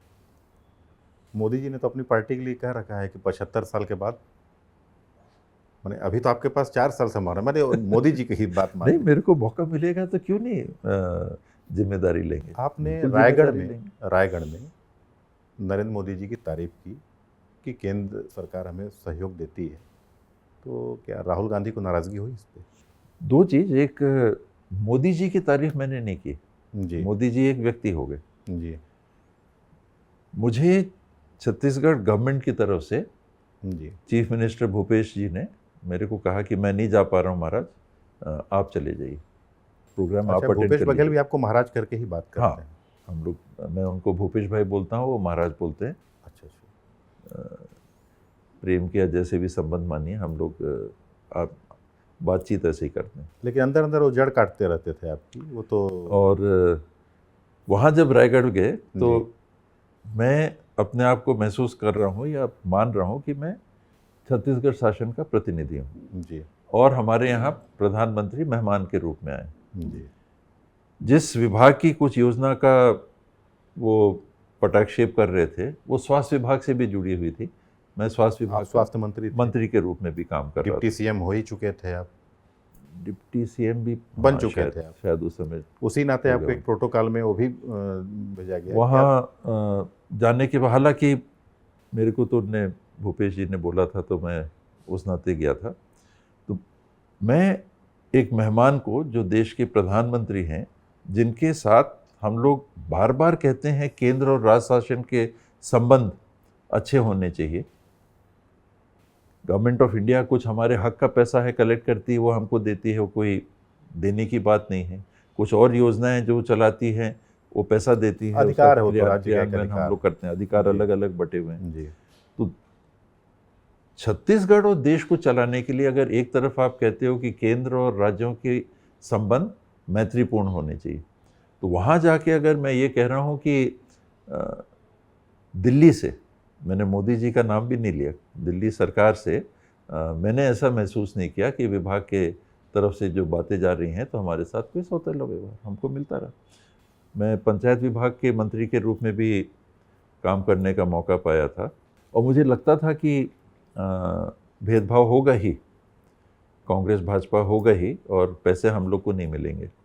पर एक उदाहरण के लिए, प्रधानमंत्री सड़क योजना में छत्तीसगढ़ को ऑफिसर्स जाते हैं दिल्ली के केंद्र के ऑफिसर्स के साथ बैठते हैं, एक टारगेट बनता है कि 1 साल में आप कितनी सड़क कर पाओगे, पुराना परफॉर्मेंस देखा जाता है। तो हम लोग को जो टारगेट दिया था, हर साल हमने उस टारगेट को एक्सीड किया। मैं शायद 3-3.5 साल मंत्री के रूप में काम करने का मौका मिला, और हर साल केंद्र सरकार से बातचीत के बाद में, क्योंकि ये साझा काम है, ये दिल्ली का काम नहीं है, रायपुर का काम नहीं है, ये साझा काम है। देश के संसाधनों को किस तरह से उपयोग में लाना, उसके लिए जो संवैधानिक व्यवस्था है, संविधान की व्यवस्था के तहत हम लोग दोनों काम करते हैं, केंद्र भी राज्य भी। आप उसका दूसरा पहलू भी अगर उस नाते समझिए कि अगर मैंने कहा कि केंद्र सरकार से हमको पैसा मिलता है, तो सिक्के का दूसरा पहलू है कि राज्य सरकार ने उसका उपयोग अच्छे से किया। कोई कह सकता था, मैं तो ये चीज कह रहा हूँ सर, मैं उसको अपनी सोच बता रहा हूँ, परिभाषित कर रहा हूँ। मान लीजिए किसी ने नहीं कहा, कोई वैसी बात नहीं, लेकिन ये कहा भी जा सकता है अच्छे संबंधों बतौर। मेरी पहल उसी नाते थी, उम्र में मानिए या कद में बहुत मेरे से ऊंचे कद पे बैठे व्यक्ति के उपस्थिति में राज्य का प्रतिनिधित्व कर रहा हूँ। मैंने उस नाते उस आपने मैंने यही सोचा कि मोदी भाई वो तो प्रधानमंत्री हैं, प्रधानमंत्री केंद्र और राज्य। मैं टी.एस. सिंहदेव नरेंद्र मोदी नहीं है, छत्तीसगढ़ और भारत सरकार, छत्तीसगढ़ और भारत सरकार उस मंच पे बैठे, व्यक्ति नहीं गिनती है। अगर वो भारत सरकार के प्रधानमंत्री नहीं है तो एक व्यक्ति, मैं अगर छत्तीसगढ़ का प्रतिनिधित्व नहीं कर रहा हूँ, मंत्री उप मुख्यमंत्री, तो टी.एस. सिंहदेव, क्या महत्व है? आप ही की बात पे सर जैसे आ जाए, मैंने आपने तारीफ की और एक अच्छी बात है। मैंने ये कहा कि जैसा मैंने आपको बताया कि 3 साल प्रधानमंत्री सड़क योजना में केंद्र सरकार से हमको बोनस मिला। वैसे ही प्रावधान है कि अगर आप टारगेट करोगे तो आपको इतना बोनस मिलेगा, 1 साल 80 करोड़ रुपए, 1 साल 100 करोड़ रुपए, 1 साल थोड़ा और जो भी मिला, प्लस काम करने पे जितना मांगा कि और हम काम करना चाहते हैं वो भी मिला। तो मैं कैसे बोलूँगा कि नहीं मिल रहा? कोविड के समय में मीडिया के साथ बैठते थे, बार बार ये बात आती थी। कुछ जगह महाराष्ट्र में हम लोग बैठते थे तो महाराष्ट्र के मंत्री जी कांग्रेस पार्टी के ही थे। उस समय वो कहते थे हमारे साथ भाई भतीजावाद हो रहा है, सौतेला व्यवहार हो रहा है, हमको वैक्सीन नहीं मिल रही। छत्तीसगढ़ को मिल रही थी। तो मेरे से अगर मीडिया के साथी पूछेंगे कि आपका, मेरे लिए तो कांग्रेस की बात और भाजपा की बात नहीं थी और न रहती है, और ख़ास करके कोविड जैसे महामारी के संदर्भ में। तो मैंने हमेशा कहा कि नहीं, छत्तीसगढ़ में हमारे पास वैक्सीन की कमी नहीं, कोई सौतेला व्यवहार नहीं है, तो क्योंकि नहीं था। और महाराष्ट्र में अगर हो रहा था तो महाराष्ट्र के मंत्री जी अपनी तरफ से बोल रहे थे, राजस्थान में भी कांग्रेस के मंत्री थे, वो अपनी तरफ से बोल रहे थे। मैं तो फैक्ट बोल रहा था। माने महाराष्ट्र और राजस्थान में झूठ बोल रहे थे मंत्री, आप ये कहें? वो उनको दिक्कत है कि नहीं मुझे नहीं मालूम। हम लोग तो छत्तीसगढ़ देख रहे थे। महाराष्ट्र में उस समय कांग्रेस की सरकार थी। उस समय लोग ये कह रहे थे कि कुछ राज्यों को उनकी आबादी से, जैसे गुजरात को, उनकी पॉपुलेशन से ज़्यादा जा रहा है। महाराष्ट्र कह रहा था कि हमारी इतनी पॉपुलेशन है, पॉपुलेशन के अनुपात में हमको कम मिल रहा है। छत्तीसगढ़ को वो स्थिति नहीं थी। अभी आप सर जैसे कि एक चीज़ कहे कि कोई है तो सम्मान और अपने एक परंपरा का निर्वाह करते हैं। आपके परिवार में स्वर्गीय श्री रघुनाथ शरण सिंह देव, वो आपके क्या लगते थे? रघुनाथ तो पर बाबा हजूर लगे। पर बाबा रामानुज शरण सिंह देव उनके उनके फादर माने आपके जो पर बाबा हुए, उनके ऊपर माँ महामाया का एक वरदान था। वो किसी को भी देख के पहचान लेते थे और अच्छा तेजोमय चेहरा था। और आपने कहा कि 1 जनवरी 1948 को महामाया मंदिर में आपने महामाया पहाड़ में तिरंगा फहराया। महामाया मंदिर का जो यदि कहें तो एक बड़े ख्याति प्राप्त साहित्यकार हैं तपन बनर्जी जी, अंबिकापुर में आप जानते भी होंगे। उन्होंने कहा कि ये माँ महामाया का एक मुकुट है। ये अवधूत राम जी ने भी कहा कि बड़ी सिद्ध जगह है ये। और महामाया पहाड़ का जो क्षरण है सर, वो लगातार हो रहा है। तकलीफ होती है आपको?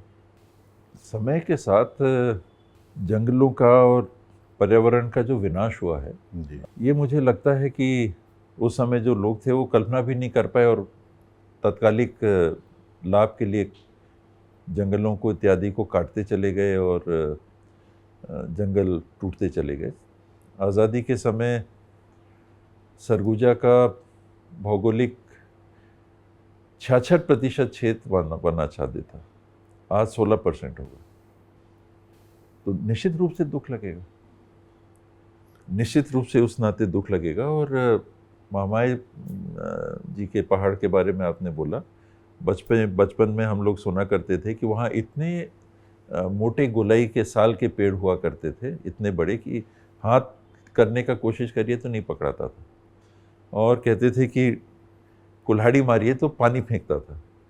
साल में पानी सो के रखता है, आप उस क्षेत्र के हैं समझ सकते हैं। तो ऐसी बातें भी कहते थे। तो सब साफ हो गया, वहाँ तो अब सागौन के प्लांटेशन दिखते हैं।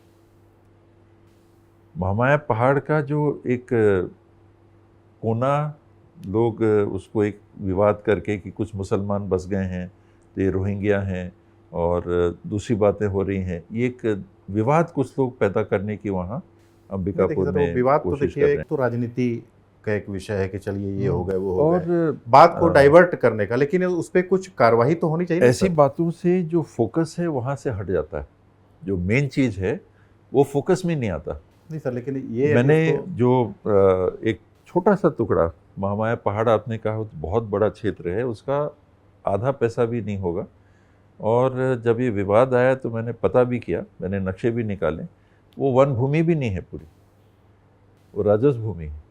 आप गूगल करके देखिएगा, अंबिकापुर का नक्शा निकाल के देखिएगा, वो दिख जाएगा, एक कुछ हिस्सा है। तो वो, और वहाँ कौन जाके पहले बसे थे? अभी जहाँ फॉरेस्ट वालों ने एक बाउंड्री बनाई है और ऊपर ऑक्सीजन पार्क बनाया है, उसके नीचे तक जो हाथी थे सरगुजा में, रियासत में जो हाथी थे, उनके जो माहौत हुआ करते थे, उनके परिवार बसे हुए हैं। ये बाकी लोग तो बहुत बाद में आए। वहाँ का जो नीचे का एरिया है, नहीं, वहाँ का जो नीचे का एरिया है सर, जो ऊपर भी जो पुराने लोग थे उन्होंने तो बाकायदा अपनी कच्ची वो बना के रखी थी झोपड़ी, लेकिन बाद के जो लोग आने शुरू किए उन्होंने वो किया। कब्जा बेचना करना, वहाँ पे जो एक प्रवृत्ति स्कूल होती है उसने पहाड़ का चरण किया। हाँ, वो उसको कहा जा सकता है। स्कूल जो है सर, ओरिएंटल पब्लिक स्कूल, मैं नाम भी बोल दे रहा हूँ, उसने तो शरण किया है सर। तकलीफ नहीं होती सर कि एक मुकुट है, कहीं ना कहीं तो एक दुष्प्रभाव राज परिवार पर भी पड़ता होगा ना इसका। उसमें महामाया मंदिर और पहाड़ का कोई लेना देना नहीं। नहीं चलिए पहली सर, लेकिन चीज़। प्रकृति है हाँ, जो सनातन है हमारा। उसमें आप दूसरी तरफ से देखिए, मैंने आपको जो बताया, आज़ादी के समय 66% वन था। जी अगर हम वन की बात कर रहे हैं, कोई इशू की बात नहीं कर रहे हैं, वन की कौन आके बसा, कहाँ के हैं, वो बिहार के हैं कि किस धर्म के उससे हैं, कोई वो किस जाति के हैं, एक टोटल हम एक जमीन। वन की अगर बात करें, और आबादी सरगुजा की थी मेरे ख्याल से 5-1 लाख की, 5-6 लाख। अब जो लोकसभा क्षेत्र है, 3 जिले जो बटे हैं, 5-6 लाख की आबादी थी। वही भूभाग में आज 30 लाख से ज़्यादा लोग, 6 गुना हो गए। 6 गुना हो गए। और ये बसे कहाँ, कौन कहाँ आके बसा? हम लोग तो एक छोटी जगह की बात कर रहे हैं, पूरा सरगुजा को आप देखिए, 66% जंगल में आज ग्राउंड कवर 16% नहीं।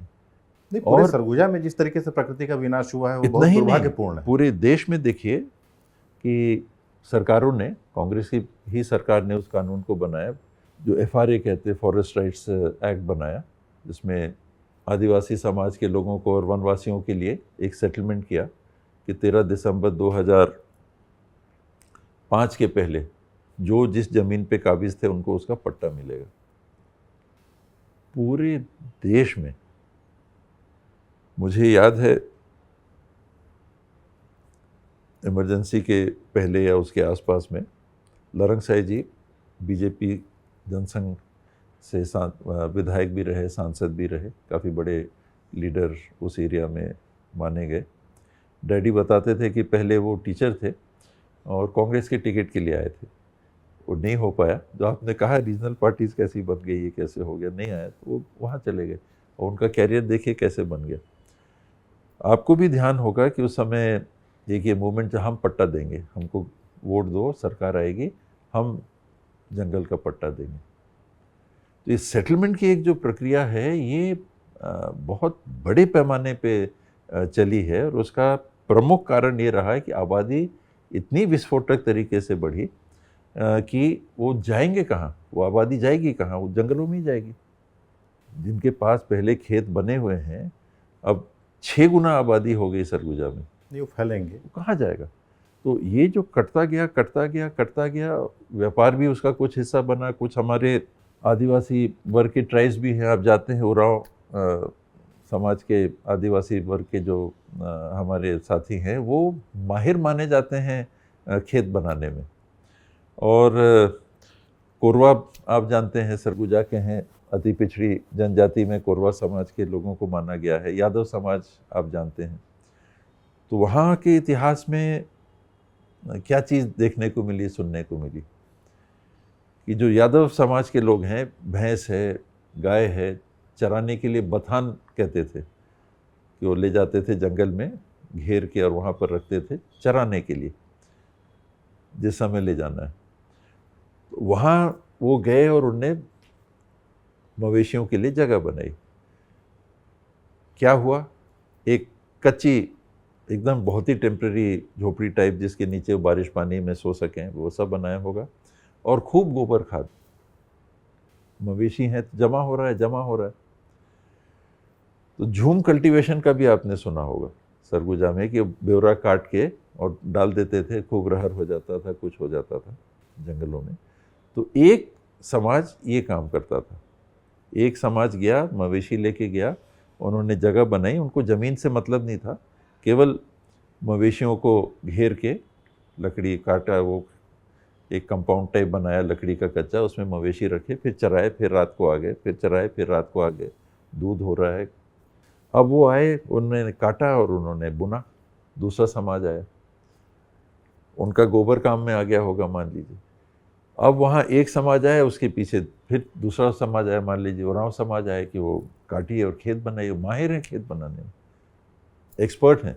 आप तो वहीं के हैं, आप जानते होंगे। ये जो प्रक्रिया हुई और फिर वो आगे बढ़ गए। ये जो झूम कल्टीवेशन था, जिसको वर्जिन लैंड कह सकते हैं, कि भूमि जिस पे खेती नहीं हुई है, तो पोषक तत्वों में भी, खाद में भी वो परिपूर्ण है। डालिएगा नया बीज तो अच्छा फसल, खूब अच्छा फसल होता है। दूसरे तीसरे साल कम होने लगता है, फिर दूसरे जगह गए, उसको काटा वहाँ। ये सारी प्रक्रियाएं साथ साथ चलती रही, आबादी बढ़ता रहा, ये प्रक्रिया चलती रही। तो खैर तो एक बृहद और ये विषय जो है। जंगल, लेकिन कुछ तो आप प्लान बनाए होंगे ना, कि नहीं माने वहाँ का जन समुदाय भी चाहता है कि कम से कम वो जो पहाड़ है, किसी की धार्मिक भावना भी जुड़ी है और लोगों की भी जुड़ी है, और तो उसमें कुछ हो।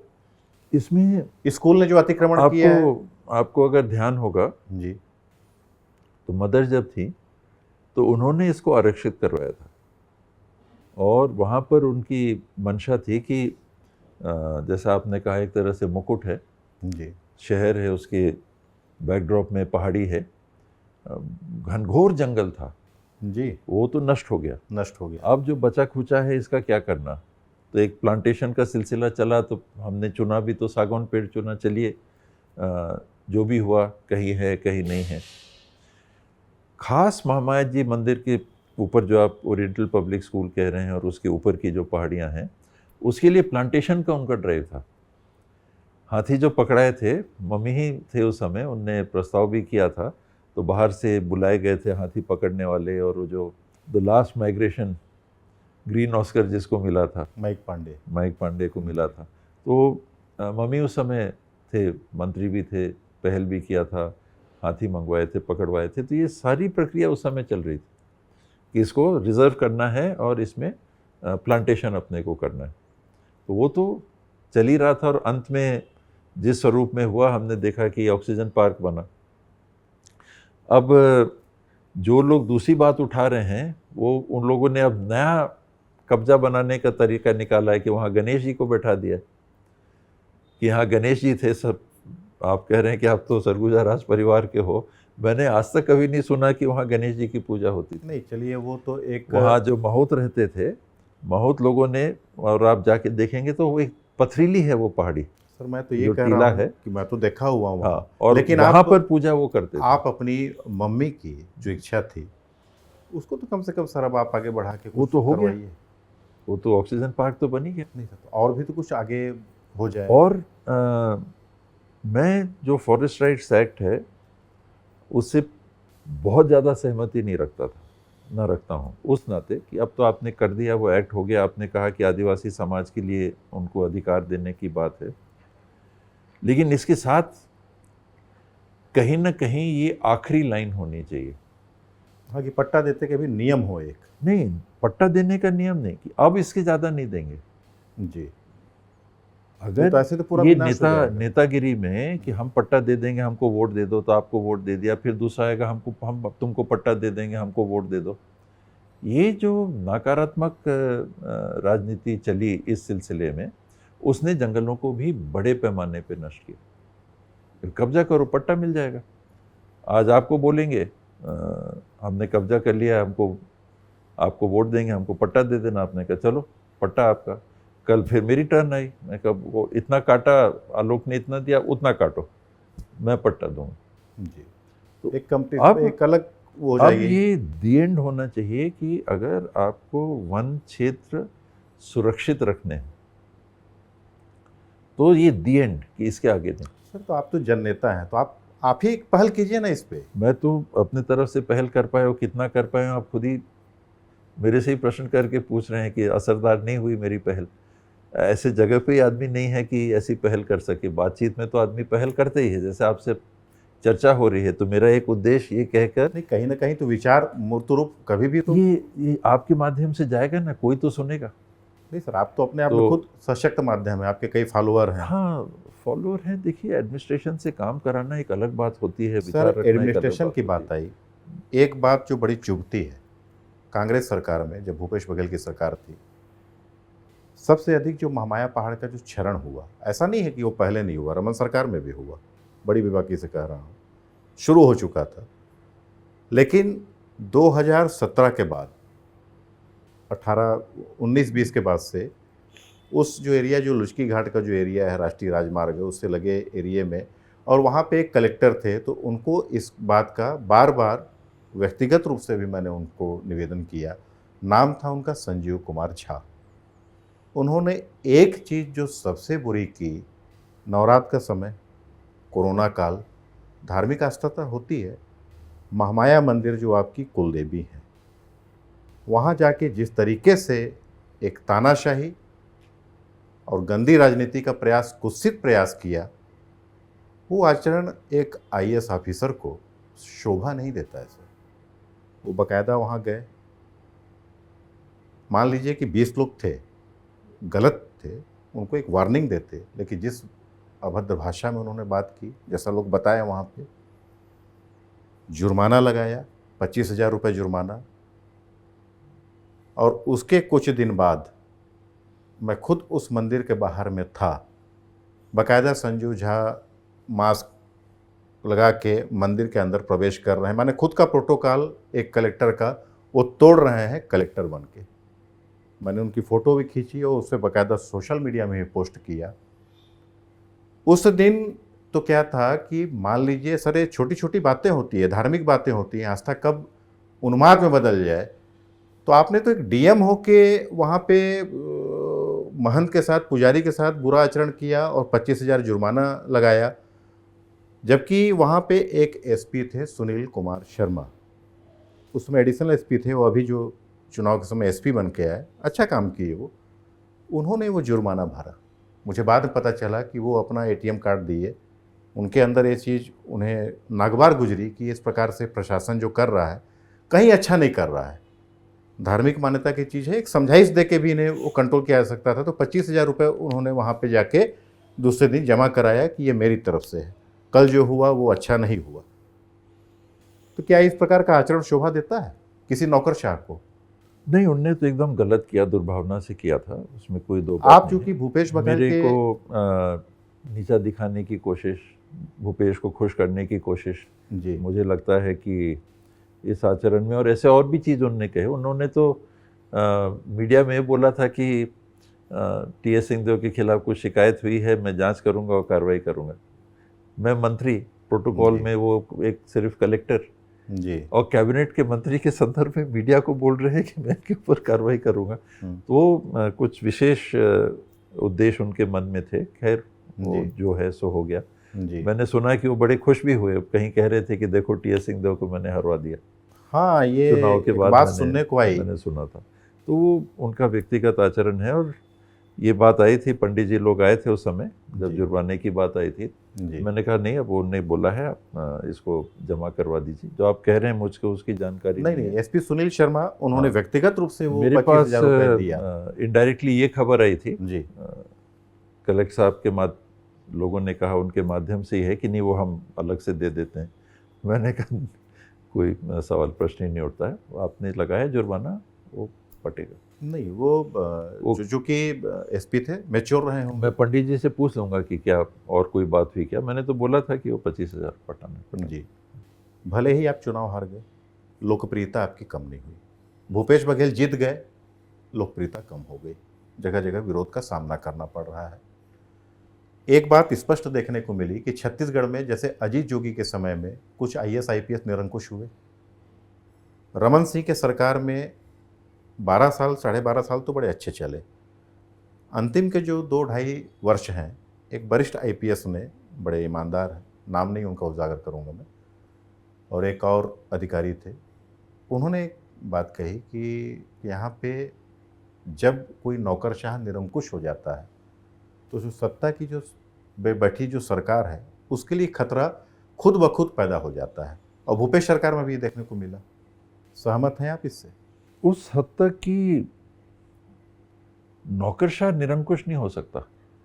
जो व्यवस्था है वो ऐसी है कि जो जनप्रतिनिधि होते हैं, मान लीजिए मुख्यमंत्री हुए, अन्य मंत्री, उनका पावर नेचुरली स्वाभाविक है कि कम रहता है। उनके नियंत्रण के बाहर कोई अधिकारी कुछ भी ऐसा कर ले, मनमानी कर ले, मैं नहीं समझता कि संभव है। तो जवाबदारी मैं तो अधिकारी की कम मानता हूँ। नहीं, लेकिन नेता तो उन्होंने निरंकुश होने का वो कर रहे होंगे ना, तब तो निरंकुश हुए। वो जो भी बात हो, उनने कहा करने को, या अगर ऐसा कोई अनियंत्रित चल रहे थे तो उनको नियंत्रित नहीं किया, दो एक अलग बात हो सकती है। ये पतन का कारण लेकिन पतन सहमत है का कारण तो नहीं, पर कारणों में एक कारण हो सकता है। कोई एक अधिकारी के चलते तो सरकार नहीं गिर सकती। कुछ लोग जो, लेकिन जो मैसेज नीचे तक अगर जाता है, अगर नीचे का अमला भी निरंकुश हो जाता है, पटवारी भी मनमानी कर रहा है, फॉरेस्ट गार्ड भी मनमानी कर रहा है, थाने वाले भी मनमानी कर रहे हैं, तो फिर उसका असर आम मानस पे स्वाभाविक है कि नेगेटिव पड़ेगा। और फिर पार्टी के ऊपर एक व्यक्ति, कोई अधिकारी पार्टी को बना दे या बिगाड़ दे, पॉसिबल। एक बात जो सर बड़ी महत्वपूर्ण रही, छत्तीसगढ़ में CM, डिप्टी CM और डिप्टी CM वाली बात नहीं थी सर। वहाँ पे CM में आपका नाम था, सब जानते हैं, आपको उसमें प्राथमिकता देनी चाहिए थी। उम्र और अनुभव में बड़े थे, घोषणा पत्र आप लाए थे, चलिए ठीक है, या 2.5 साल आप उनको ही बना दिए तो आपको ही मौका देना चाहिए था। एक आम जन का एक वो था, हमारी भी धारणा थी, चूँकि हम आपके क्षेत्र के खुशी होती, मौका मिलता तो मौका मिलता, आपको भी देखिए खुशी होती। लेकिन जो CM, खुशी उस नाते कि काम करने का मौका मिलता। जी, लेकिन सर मैं एक चीज़ कहूँगा कि वहाँ भूपेश बघेल ही CM थे, ये नहीं कहूँगा, वहाँ तो 3 CM और थे। सौम्या चौरसिया CM बन के बैठी थी, अनवर ढेबर, एजाज ढेबर CM बन के बैठे हुए थे, सूर्यकांत तिवारी एक जगह का CM बन के बैठे हुए थे। कोयले के लिए एक अलग CM है, शराब के लिए एक अलग CM है, रेत के लिए एक अलग CM है। तो उस स्टेट का CM बन के क्या करते सर? आप चला लेते, आप भी लेवी वसूलते। अब वो क्या हो रहा था वो तो मैं नहीं जानता सर, आप सब जान रहे हैं सर। मैं नहीं समझता कि मैं CM होता तो ऐसा कुछ चलता। और देखिए, व्यवस्थाओं में ये बात जुड़ जाती है कि मान लीजिए आज प्रधानमंत्री मोदी जी हैं, तो हम लोग किस किस के नाम सुनते हैं? अमित शाह जी के नाम सुनते हैं, डोवाल के नाम सुनते हैं, कुछ और ऐसे नाम सुनते हैं। सीधे हम छत्तीसगढ़ में आ जाते हैं, रमन सिंह जी के समय, वहाँ कुछ लोगों के नाम सुनते थे। वहाँ भी कुछ नाम सुनने में आते थे। तो ये अभी जो आपने नाम बताए, ये नाम सुनने में आते थे। ये लोग महत्वपूर्ण नहीं हैं। जिनकी जवाबदारी है उनको देखना है कि ठीक से चले। ये तो भूपेश बघेल ने तो जवाबदारी नहीं निभाई ना सर। वो नहीं भांप पाए होंगे, भरोसे में रहे होंगे, विश्वास में रहे होंगे कि तो अगर भूपेश का भरोसा तो फेल हो उनसे- गया, मोदी की गारंटी चल गई। उनसे अगर ये जुड़े हुए लोग थे जी। तो उनने ये कभी सोचा नहीं होगा कि इन लोग ऐसी हरकतें कर रहे होंगे। मुझे तो ऐसा लगता है। अंततः देखिए, जवाबदारी उस व्यक्ति की आएगी, आएगी, आ रही है लोगों के सामने। चाहे जो XYZ कोई भी रहे। राज्य के सबसे रमन अमीर- सिंह जी थे, उनके समय आएगा। नहीं, लेकिन जोगी उनकी जी एक थे, मर्यादा उनके थी, समय सर। आएगा। दिग्विजय सिंह जी थे, उनके समय आएगा। रमन सिंह की यदि बात करें, आपके भी अच्छे व्यक्तिगत संबंध रहे। रमन सिंह जी ने कभी भी किसी प्रकार की, माने सामूहिक रूप से कभी अभद्र टिप्पणी नहीं की। एक मर्यादा थी उनके अंदर। जबकि स्पष्ट कहूँ तो भूपेश बघेल ने कई जगह मर्यादा का उल्लंघन किया है और वो जनता की नज़र में आए। तीसरी सबसे बड़ी बात कि मान रहे हैं सर आप, मर्यादा एक होनी चाहिए। भूपेश के संदर्भ में या किसी के संदर्भ में मैं नहीं कहना चाहूँगा, नहीं, लेकिन होनी चाहिए। और देखिए, अभी आपने कहा रमन सिंह जी से अच्छे संबंध थे, सामाजिक आपके संबंध थे? अच्छे थे। मेरे चुनाव में जी, वो ऑटो में 2 रात रुक के अंबिकापुर में, वो भी आप जानते होंगे, जान रहा हूँ। 3 दिन उन्होंने प्रचार किया। नगर निगम का चुनाव था तो 7 या 10 मीटिंगें उनने ली नगर निगम के चुनाव में।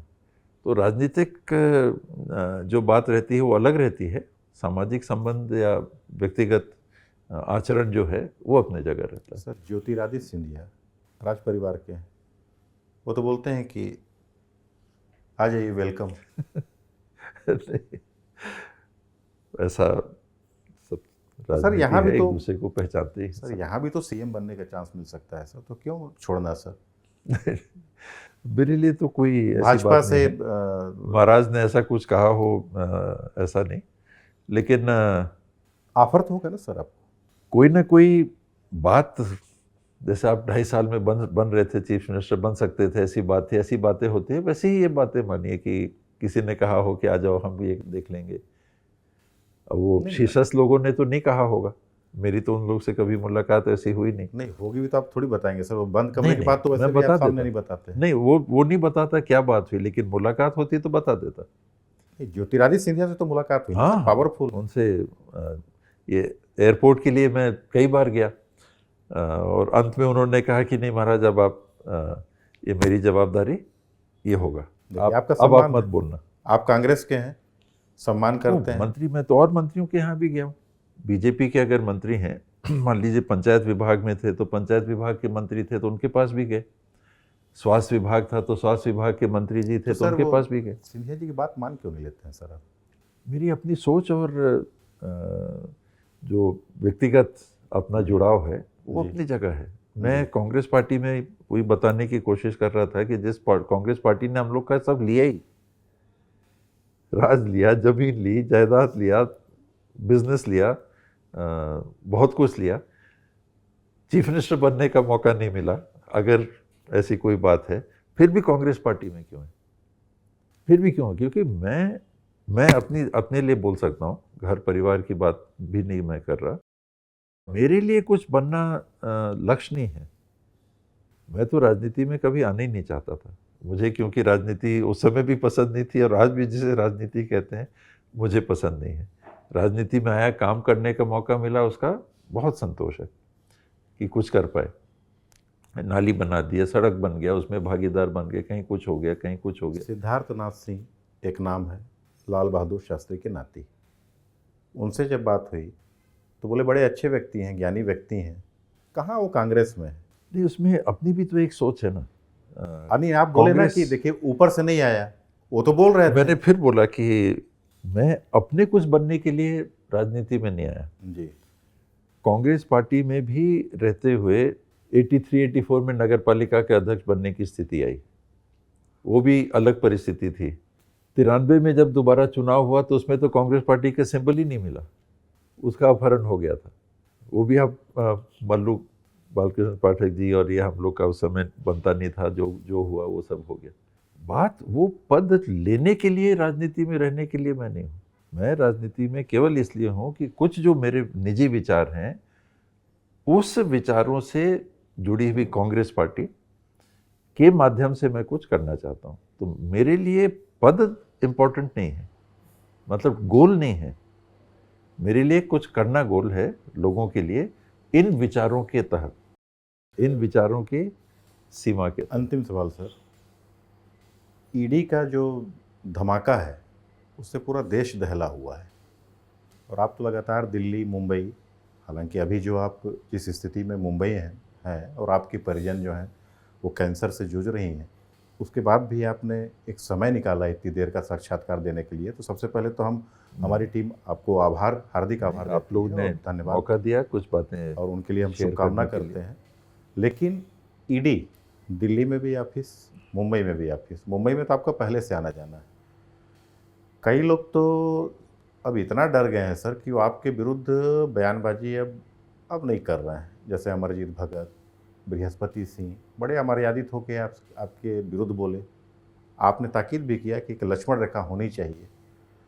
तो लक्ष्मण रेखा सर, आप बोलते हैं ना कि गुस्सा तो आता है, तो राज परिवार के हैं सर, तो आप डायरेक्ट तलवार तो चलाएंगे नहीं, तो कहीं ऐसा तो नहीं कि इधर से भेज के थोड़ा भैया टाइट कर दो करके? कुछ तो संबंध होंगे सर आपके ईडी। मैं ये सब काम करता ही नहीं। वही शायद मेरी कमी हो, या आज के युग में सफलता हासिल नहीं करने की कारणों में एक कारण सर, लेकिन सफलता तो हासिल हो गई ना सर, वो तो डर के अब तो कुछ बोल ही नहीं रहे हैं आपके विरोध में वो। नहीं, मेरा दूसरे और जो विरोध किया सर वो सब ईडी के रडार पे आ गए, जबकि सबसे अमीर प्रत्याशी आप हैं। ईडी चला रहा है जी, यानी उनके काम को देखरेख करता है केंद्र सरकार का वित्त विभाग, गृह विभाग जी, ये उनका संचालन करते हैं जी। और जो उनका शीर्षस्थ नेतृत्व है, प्रधानमंत्री जी हो गए, प्रधानमंत्री कार्यालय हो गया, ये उनका देखरेख करते हैं। क्या वो कर रहे हैं, क्यों वो कर रहे हैं, वो जानेंगे। मैं जिस दिन मेरे को ये करना होगा तो मैं ये करके वहाँ क्यों रहूँगा? मेरे को अगर दूसरे पक्ष के साथ इतनी नज़दीकियाँ हैं कि मैं उनके तंत्र का इस्तेमाल कर सकता हूँ, तो मैं तो उन्हीं के साथ बैठ के कुछ ना कुछ बन जाता। जिज्ञासा तो होती है ना सर कि सबसे रिच आप हैं, सबसे अमीर प्रत्याशी आप हैं। सबसे गंदा चीज नहीं, सबसे अमीर प्रत्याशी आप हैं, डिक्लेयर आपके पास सीढ़ी नहीं पहुंच रही है। वो क्योंकि उनको मालूम है कि इनके पास जो वेल्थ दिखी हुई है वो गिरता हुआ पैलेस है, खंडर होता हुआ पैलेस है। आरआई के रिकॉर्ड में वो इतने करोड़ रुपया का है, आज 150 करोड़ रुपया का है, तो मेरे नाम तो 150 करोड़ लिखा जाएगा। क्या आप जानते हैं कि वो पैलेस की क्या स्थिति है? वो अपनी जगह है, लेकिन ये सही है जो है, लेकिन ये सही है कि जो कार्रवाई हो रही है तो कुछ तो पाए होंगे, तब तो घुस रहे हैं सर। इसमें ईडी का जो मामला है वो दूसरा है। आज की जो राजनीति है वो आप कांग्रेस के समय का देखिए। कांग्रेस के शासनकाल में शायद सुप्रीम कोर्ट ने एक टिप्पणी की थी, जजमेंट नहीं दिया था, एक टिप्पणी की थी कि ये पिंजरे में कैद तोता, सीबीआई या किसी संस्था को लेकर सीबीआई के लिए बोला था उन्होंने ऐसी टिप्पणी की थी। और उस समय जो हम लोगों ने उस हद तक होते हुए नहीं देखा, आज ईडी के माध्यम से विपक्षी दलों के साथ वो होते हुए देख रहे हैं। शुद्ध सीधे तरीके से ये जो संस्थाएं हैं इनका उपयोग, राजनीतिक दुरुपयोग हो रहा है, खुले तौर पे हो रहा है। कोई माने या ना माने, हर आदमी देख रहा है कि 95% केसेस अगर राजनीतिक दलों के हैं तो वो विपक्ष के हैं। सर तो प्रमाण भी तो मिल रहे हैं सर, चैटिंग भी तो मिल रही है, पर कई प्रकार के सबूत भी तो आ रहे हैं। चोरी कौन नहीं कर रहा है, मेरे को आप ये बताओ। आप कर रहे हैं सर? कहीं ना कहीं मैं भी थोड़ी कर रहा हूँ। तो आपके पास क्यों कहीं ना कहीं मेरे पास भी, जिसको कहते हैं 1-2 रुपया 2 नंबर का होगा, मैं आपको गारंटी के साथ कह रहा हूँ। तो आपके पास क्यों नहीं आ रही? तो कौन है इस हिंदुस्तान में, अपवाद छोड़ दीजिए, जिसके पास कहीं ना कहीं कोई कमी ना निकले? कौन है? ऑपरेशन लोटस चलता है, हम आप जानते हैं क्या होता है उसमें। आज चुनाव हो रहे हैं, रोज़ लोगों के फ़ोन आ रहे हैं कि मेरे पास बाबा फ़ोन आया है कि इतना दे देंगे, इंडिपेंडेंट लड़ जाओ, कांग्रेस को हराना है, 8-10 लोगों को खड़ा करना है, तो भी खड़ा हो जाओ, इतनी गाड़ी दे देंगे। तो कहाँ से आ रहा है? हम लोग आंख बंद करके थोड़ा ना इस दुनिया में बैठे हुए हैं। व्यवहार करना अगर जानते हैं तो दुनिया में क्या हो रहा है इसको भी तो देख रहे हैं। खुली आंख से हम लोग देख रहे हैं कौन कौन क्या क्या कर रहा है, कौन कौन, कोई नहीं बचा हुआ है। और अगर ईडी दूसरी जगह नहीं जा रही है तो वो पक्षपात कर रही है, ये तो गलत हो रहा है। कुछ तो अब ये भी कह रहे हैं सर कि धीरे धीरे अब 2024 में जो है कहीं ऐसा मत हो कि वो सर्वदलीय छापा पड़ना शुरू हो जाए ईडी का, ऐसी आशंका लोग जताते हैं कि जो भी भ्रष्टाचार करेगा उसको अटैक होगा। इसमें दल का तो कोई सवाल ही नहीं होना चाहिए, दल के सवाल का तो इसमें बात ही नहीं आनी चाहिए। जो गलत कर रहा है उस पर करो।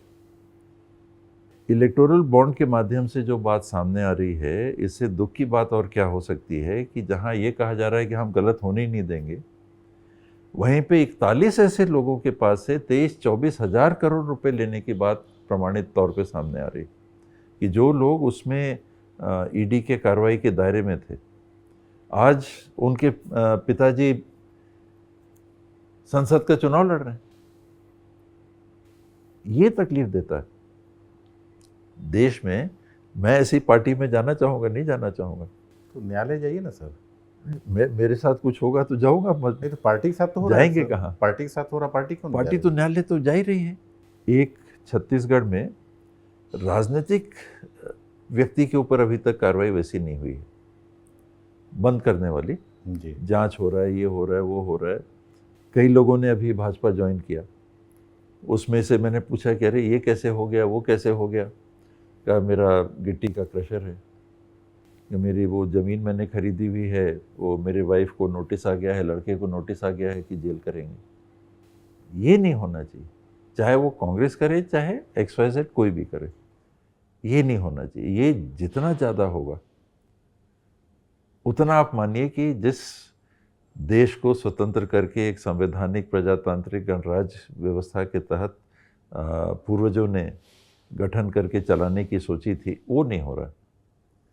ये भौगोलिक देश तो बना हुआ है, नहीं सर, चलेगा। छत्तीसगढ़ से कोई नेता नहीं गया है, तो आप चाह रहे हैं सर बंद नहीं हुआ, एक दो लोग चले जाएं सर। भूपेश बघेल का जाने का चांस लग रहा है। अभी तक जितने भी मीडिया के चैनल्स ने मेरे से ये सवाल पूछा है, मैंने हमेशा ये कहा है कि अगर कुछ है तो आप कार्रवाई करिए ना। मेरे से कम 50 इंटरेक्शन चैनल में इस बाबत हो चुके हैं और लोगों ने यही पूछा।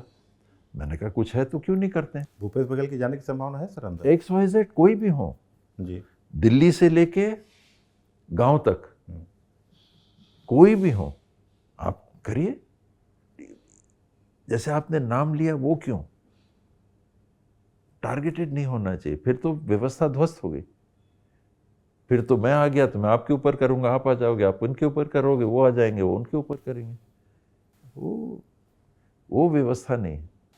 वो मेरे लिए उस हालत के देश के लिए आज़ादी नहीं मिली है। राहुल गांधी में क्या भविष्य सर, देखते हैं भविष्य? विचारवान है। आपने पैसों की बात की, इतने दिन हो गए, एक दिन कभी किसी पैसे के संदर्भ में या फंड के संबंध में उनने बात नहीं की, न मैंने बात की। आइडियलिस्टिक व्यक्ति जो बेहतर करना चाहता है, जो स्थिति को सुधारना चाहता है पार्टी के अंदर भी और देश में भी, उस रूप में मैंने राहुल गांधी को पहचाना। मैं उतना नहीं जानता उनको, जो भी मैंने समय उनके साथ बिताया, और उसमें आपने कहा कि आपके पर बाबा रघुनाथ शरण सिंह जी वो देख के पहचान लेते थे, लोगों को भांप लेते थे। जी जी, तो उतना क्षमता नहीं रहता है सब में, लेकिन कुछ तो आदमी समझता है ना कि सामने वाले की भाई कैसे हैं, क्या हैं। नहीं सर, मैं तो कह रहा हूँ, लेकिन इनके आपके तो प्लस पूर्वज माइनस रहे क्या हैं, तो है। आपके पास भी तो कुछ जानकारी होगी ना सर। वो तो राहुल गांधी जी का मैं जो बता रहा हूँ, उनकी कमजोरी कहिए तो उनकी कमजोरी ये है कि वो आदर्शवादी हैं, वो बेहतर करना चाहते हैं सर। आज के युग की बेहतर, जिसको आपने कहा कि नहीं आप लड़ते क्यों नहीं, राहुल गांधी रायपुर आए सर, आपके पोस्टर लगे, आपकी ख्याति धीरे धीरे फैल रही थी, लोग आपको सीएम के तौर पे देखना चाह रहे थे। भूपेश बघेल ने आपके पोस्टर को एजाज ढेबर के माध्यम से निकाला नगर निगम की गाड़ी में और हटा दिया। तो क्या राहुल गांधी का आदर्शवाद यहाँ पे उनको नहीं बोलता था कि आप इस मेरे को ने सेंट्रल इलेक्शन कमेटी का मेंबर भी तो बनवाया। डांटे नहीं सर वो भूपेश बघेल को, डांटे नहीं वो उनको तो पता भी नहीं चला होगा। सर मीडिया में चला, कैसे पता नहीं चला होगा? कहाँ रोज वो देख रहे होंगे। और क्या हुआ क्या नहीं हुआ है बहुत छोटी छोटी बातें होती हैं, उनके लेवल की बात नहीं है। हालांकि कुछ मामलों में मैं आपसे सहमत हूँ कि सीनियर मोस्ट लीडरशिप को इंटरवीन करना चाहिए। ये तो बहुत छोटी सी बात है, नहीं, ये तो उस लेवल नोटिस की तो बात करनी नहीं। चाहिए। नहीं सर, गंभीर गंभीर मामला है सर ये। नहीं, ये तो दो छोटी बात कद्दावर है। नेताओं के बीच लेकिन यहाँ पे एक को एक डोमिनेट करने की बात हो रही है, वो भी कब, जब केंद्र का जो केंद्रीय संगठन जो आपका है कांग्रेस का, वो कुछ और डिसाइड कर रहा है। मुद्दा पोस्टर हटाने का नहीं है जी, मुद्दा, अगर तालमेल का अभाव है तो उसको दूर करने का। टॉप मोस्ट लीडरशिप का जो काम मैं सोचूंगा या चाहूँगा, वो ये नहीं है कि किसी ने पोस्टर निकाल दिया तो टॉप मोस्ट लीडरशिप उसमें इंटरवीन करे, लेकिन वो जिस बात की ओर इंगित कर रही है, वो स्थिति कि सब ठीक नहीं है, उसको ठीक करने के लिए जरूर पहल करनी चाहिए टॉप मोस्ट लीडरशिप को। अब आपकी क्या रहेगी सर पारी? मैं तो लोगों के बीच में रहूँगा, संपर्क जो है वो बना रहेगा।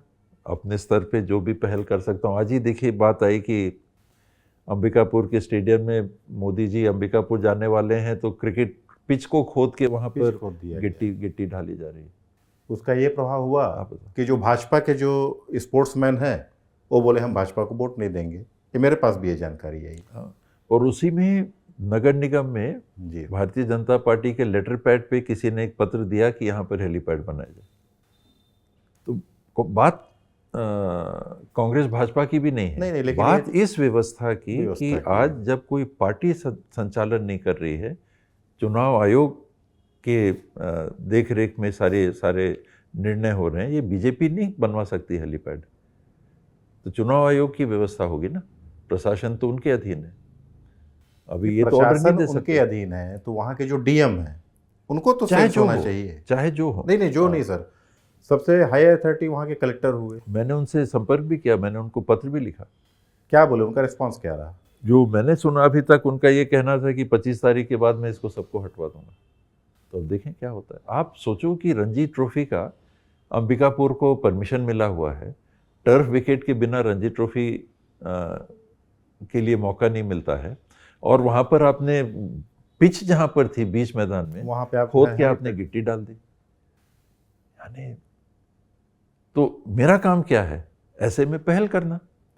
हवाई जहाज नहीं आ रहा है, उसके लिए पहल करना। कोई सुने ना सुने वो अपनी जगह की बात। तो मोदी जी का कार्यक्रम, ट्रेन नहीं आ रही है, मोदी जी का कार्यक्रम कहाँ पे होना है?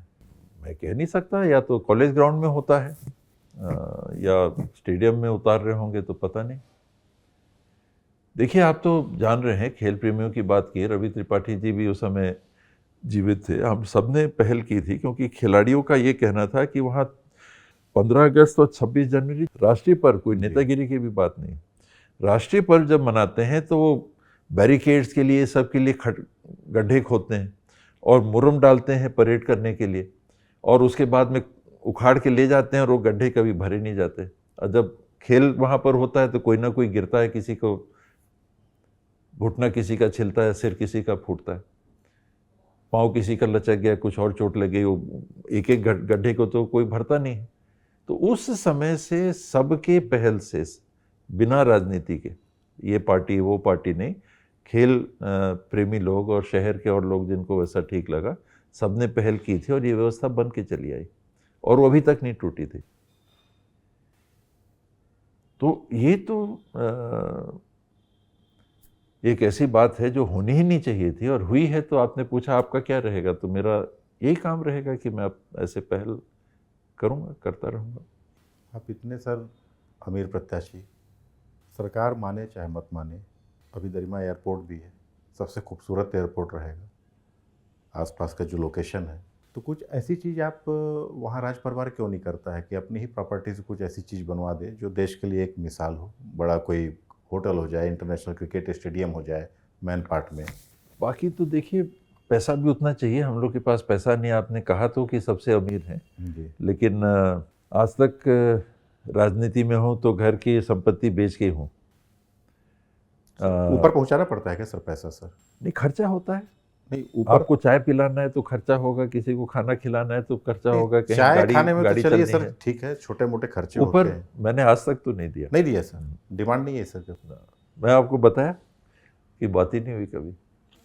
अब बात होएगी तो थोड़ी बताएंगे सर ओपन। नहीं, कहीं ऐसा हो तो पार्टी की तरफ से ऐसा नहीं आता। नहीं है। व्यक्तिगत कहीं कोई बात है, किसी को मदद करना है, आपको करना है, आप कर दो, वो बात अलग रहती है। पार्टी की तरफ से मेरे पास तो आज तक वो जो साल की मेंबरशिप है, कभी कोई मैगज़ीन लॉन्च हो रही है, आप विधायक हो तो 1 महीने का वेतन आपको देना है, ये पार्टी की तरफ से डायरेक्शंस रहते थे, तो वो हम लोग देते थे। आज सर आपसे बात करके बड़ी लंबी वार्ता हुई आपसे, कई पहलुओं पे, आपके भी कई पहल के बारे में जानकर एक लगी, और आप अभी भी सक्रिय हैं और एक लंबी पारी खेलने के मूड में हैं। आप क्रिकेट के प्लेयर रह चुके हैं और आपका कद ना बढ़े इसका कुछ लोगों ने प्रयास भी किया, कुछ विरोधी सक्रिय भी रहे दोनों दलों में। अब देखना ये है कि आने वाले समय में जनता आपको किस रूप में लेती है और आपके कद को ऊंचा करती है या क्या सहयोग देती है, और आप जनता का किस तरीके से सहयोग करते हैं। मेरे को तो टीएस बाबा के रूप में स्वीकार करते रहें और अपने मन में जगह देते रहें, उससे बड़ा कद मेरे लिए कोई दूसरा नहीं हो सकता। लोगों के मन में जगह बनी रहे।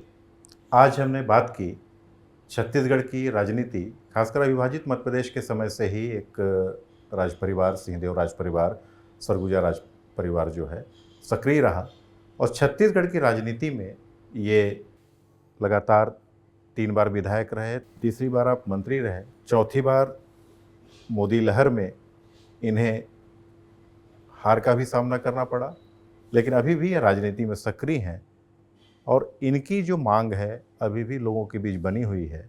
बड़ी बेबाकी से इन्होंने खुलकर हर बात पर, हर पहलू पर ईमानदारी से जवाब दिया और जो कमी है उसे भी स्वीकारा। तो अब भी एक बात जो आ रही है कि जो शख्सियत हैं, पहल की शख्सियत पे हमने आपको रूबरू करवाया छत्तीसगढ़ के पूर्व स्वास्थ्य मंत्री और बाद में जिन्हें डिप्टी सीएम की जिम्मेदारी दी गई। हालांकि इन्हें सीएम बनाने की बात कही गई थी, लेकिन ऊपर के लोग वो वादा नहीं निभा पाए, इसका आम जन को खेद भी है। साथ ही आपसे गुजारिश है कि हमारे पहल जो चैनल है यूट्यूब में, इसे अधिक से अधिक लाइक करें और सब्सक्राइब करें और देखते रहें शख्सियत में इसी प्रकार देश की अनेक नामचीन हस्तियों को जो देश और समाज के लिए एक मिसाल बन चुके हैं। तो दोस्तों, आज मुझे यानी आलोक शुक्ल और मति दीजिए। जय हिंद।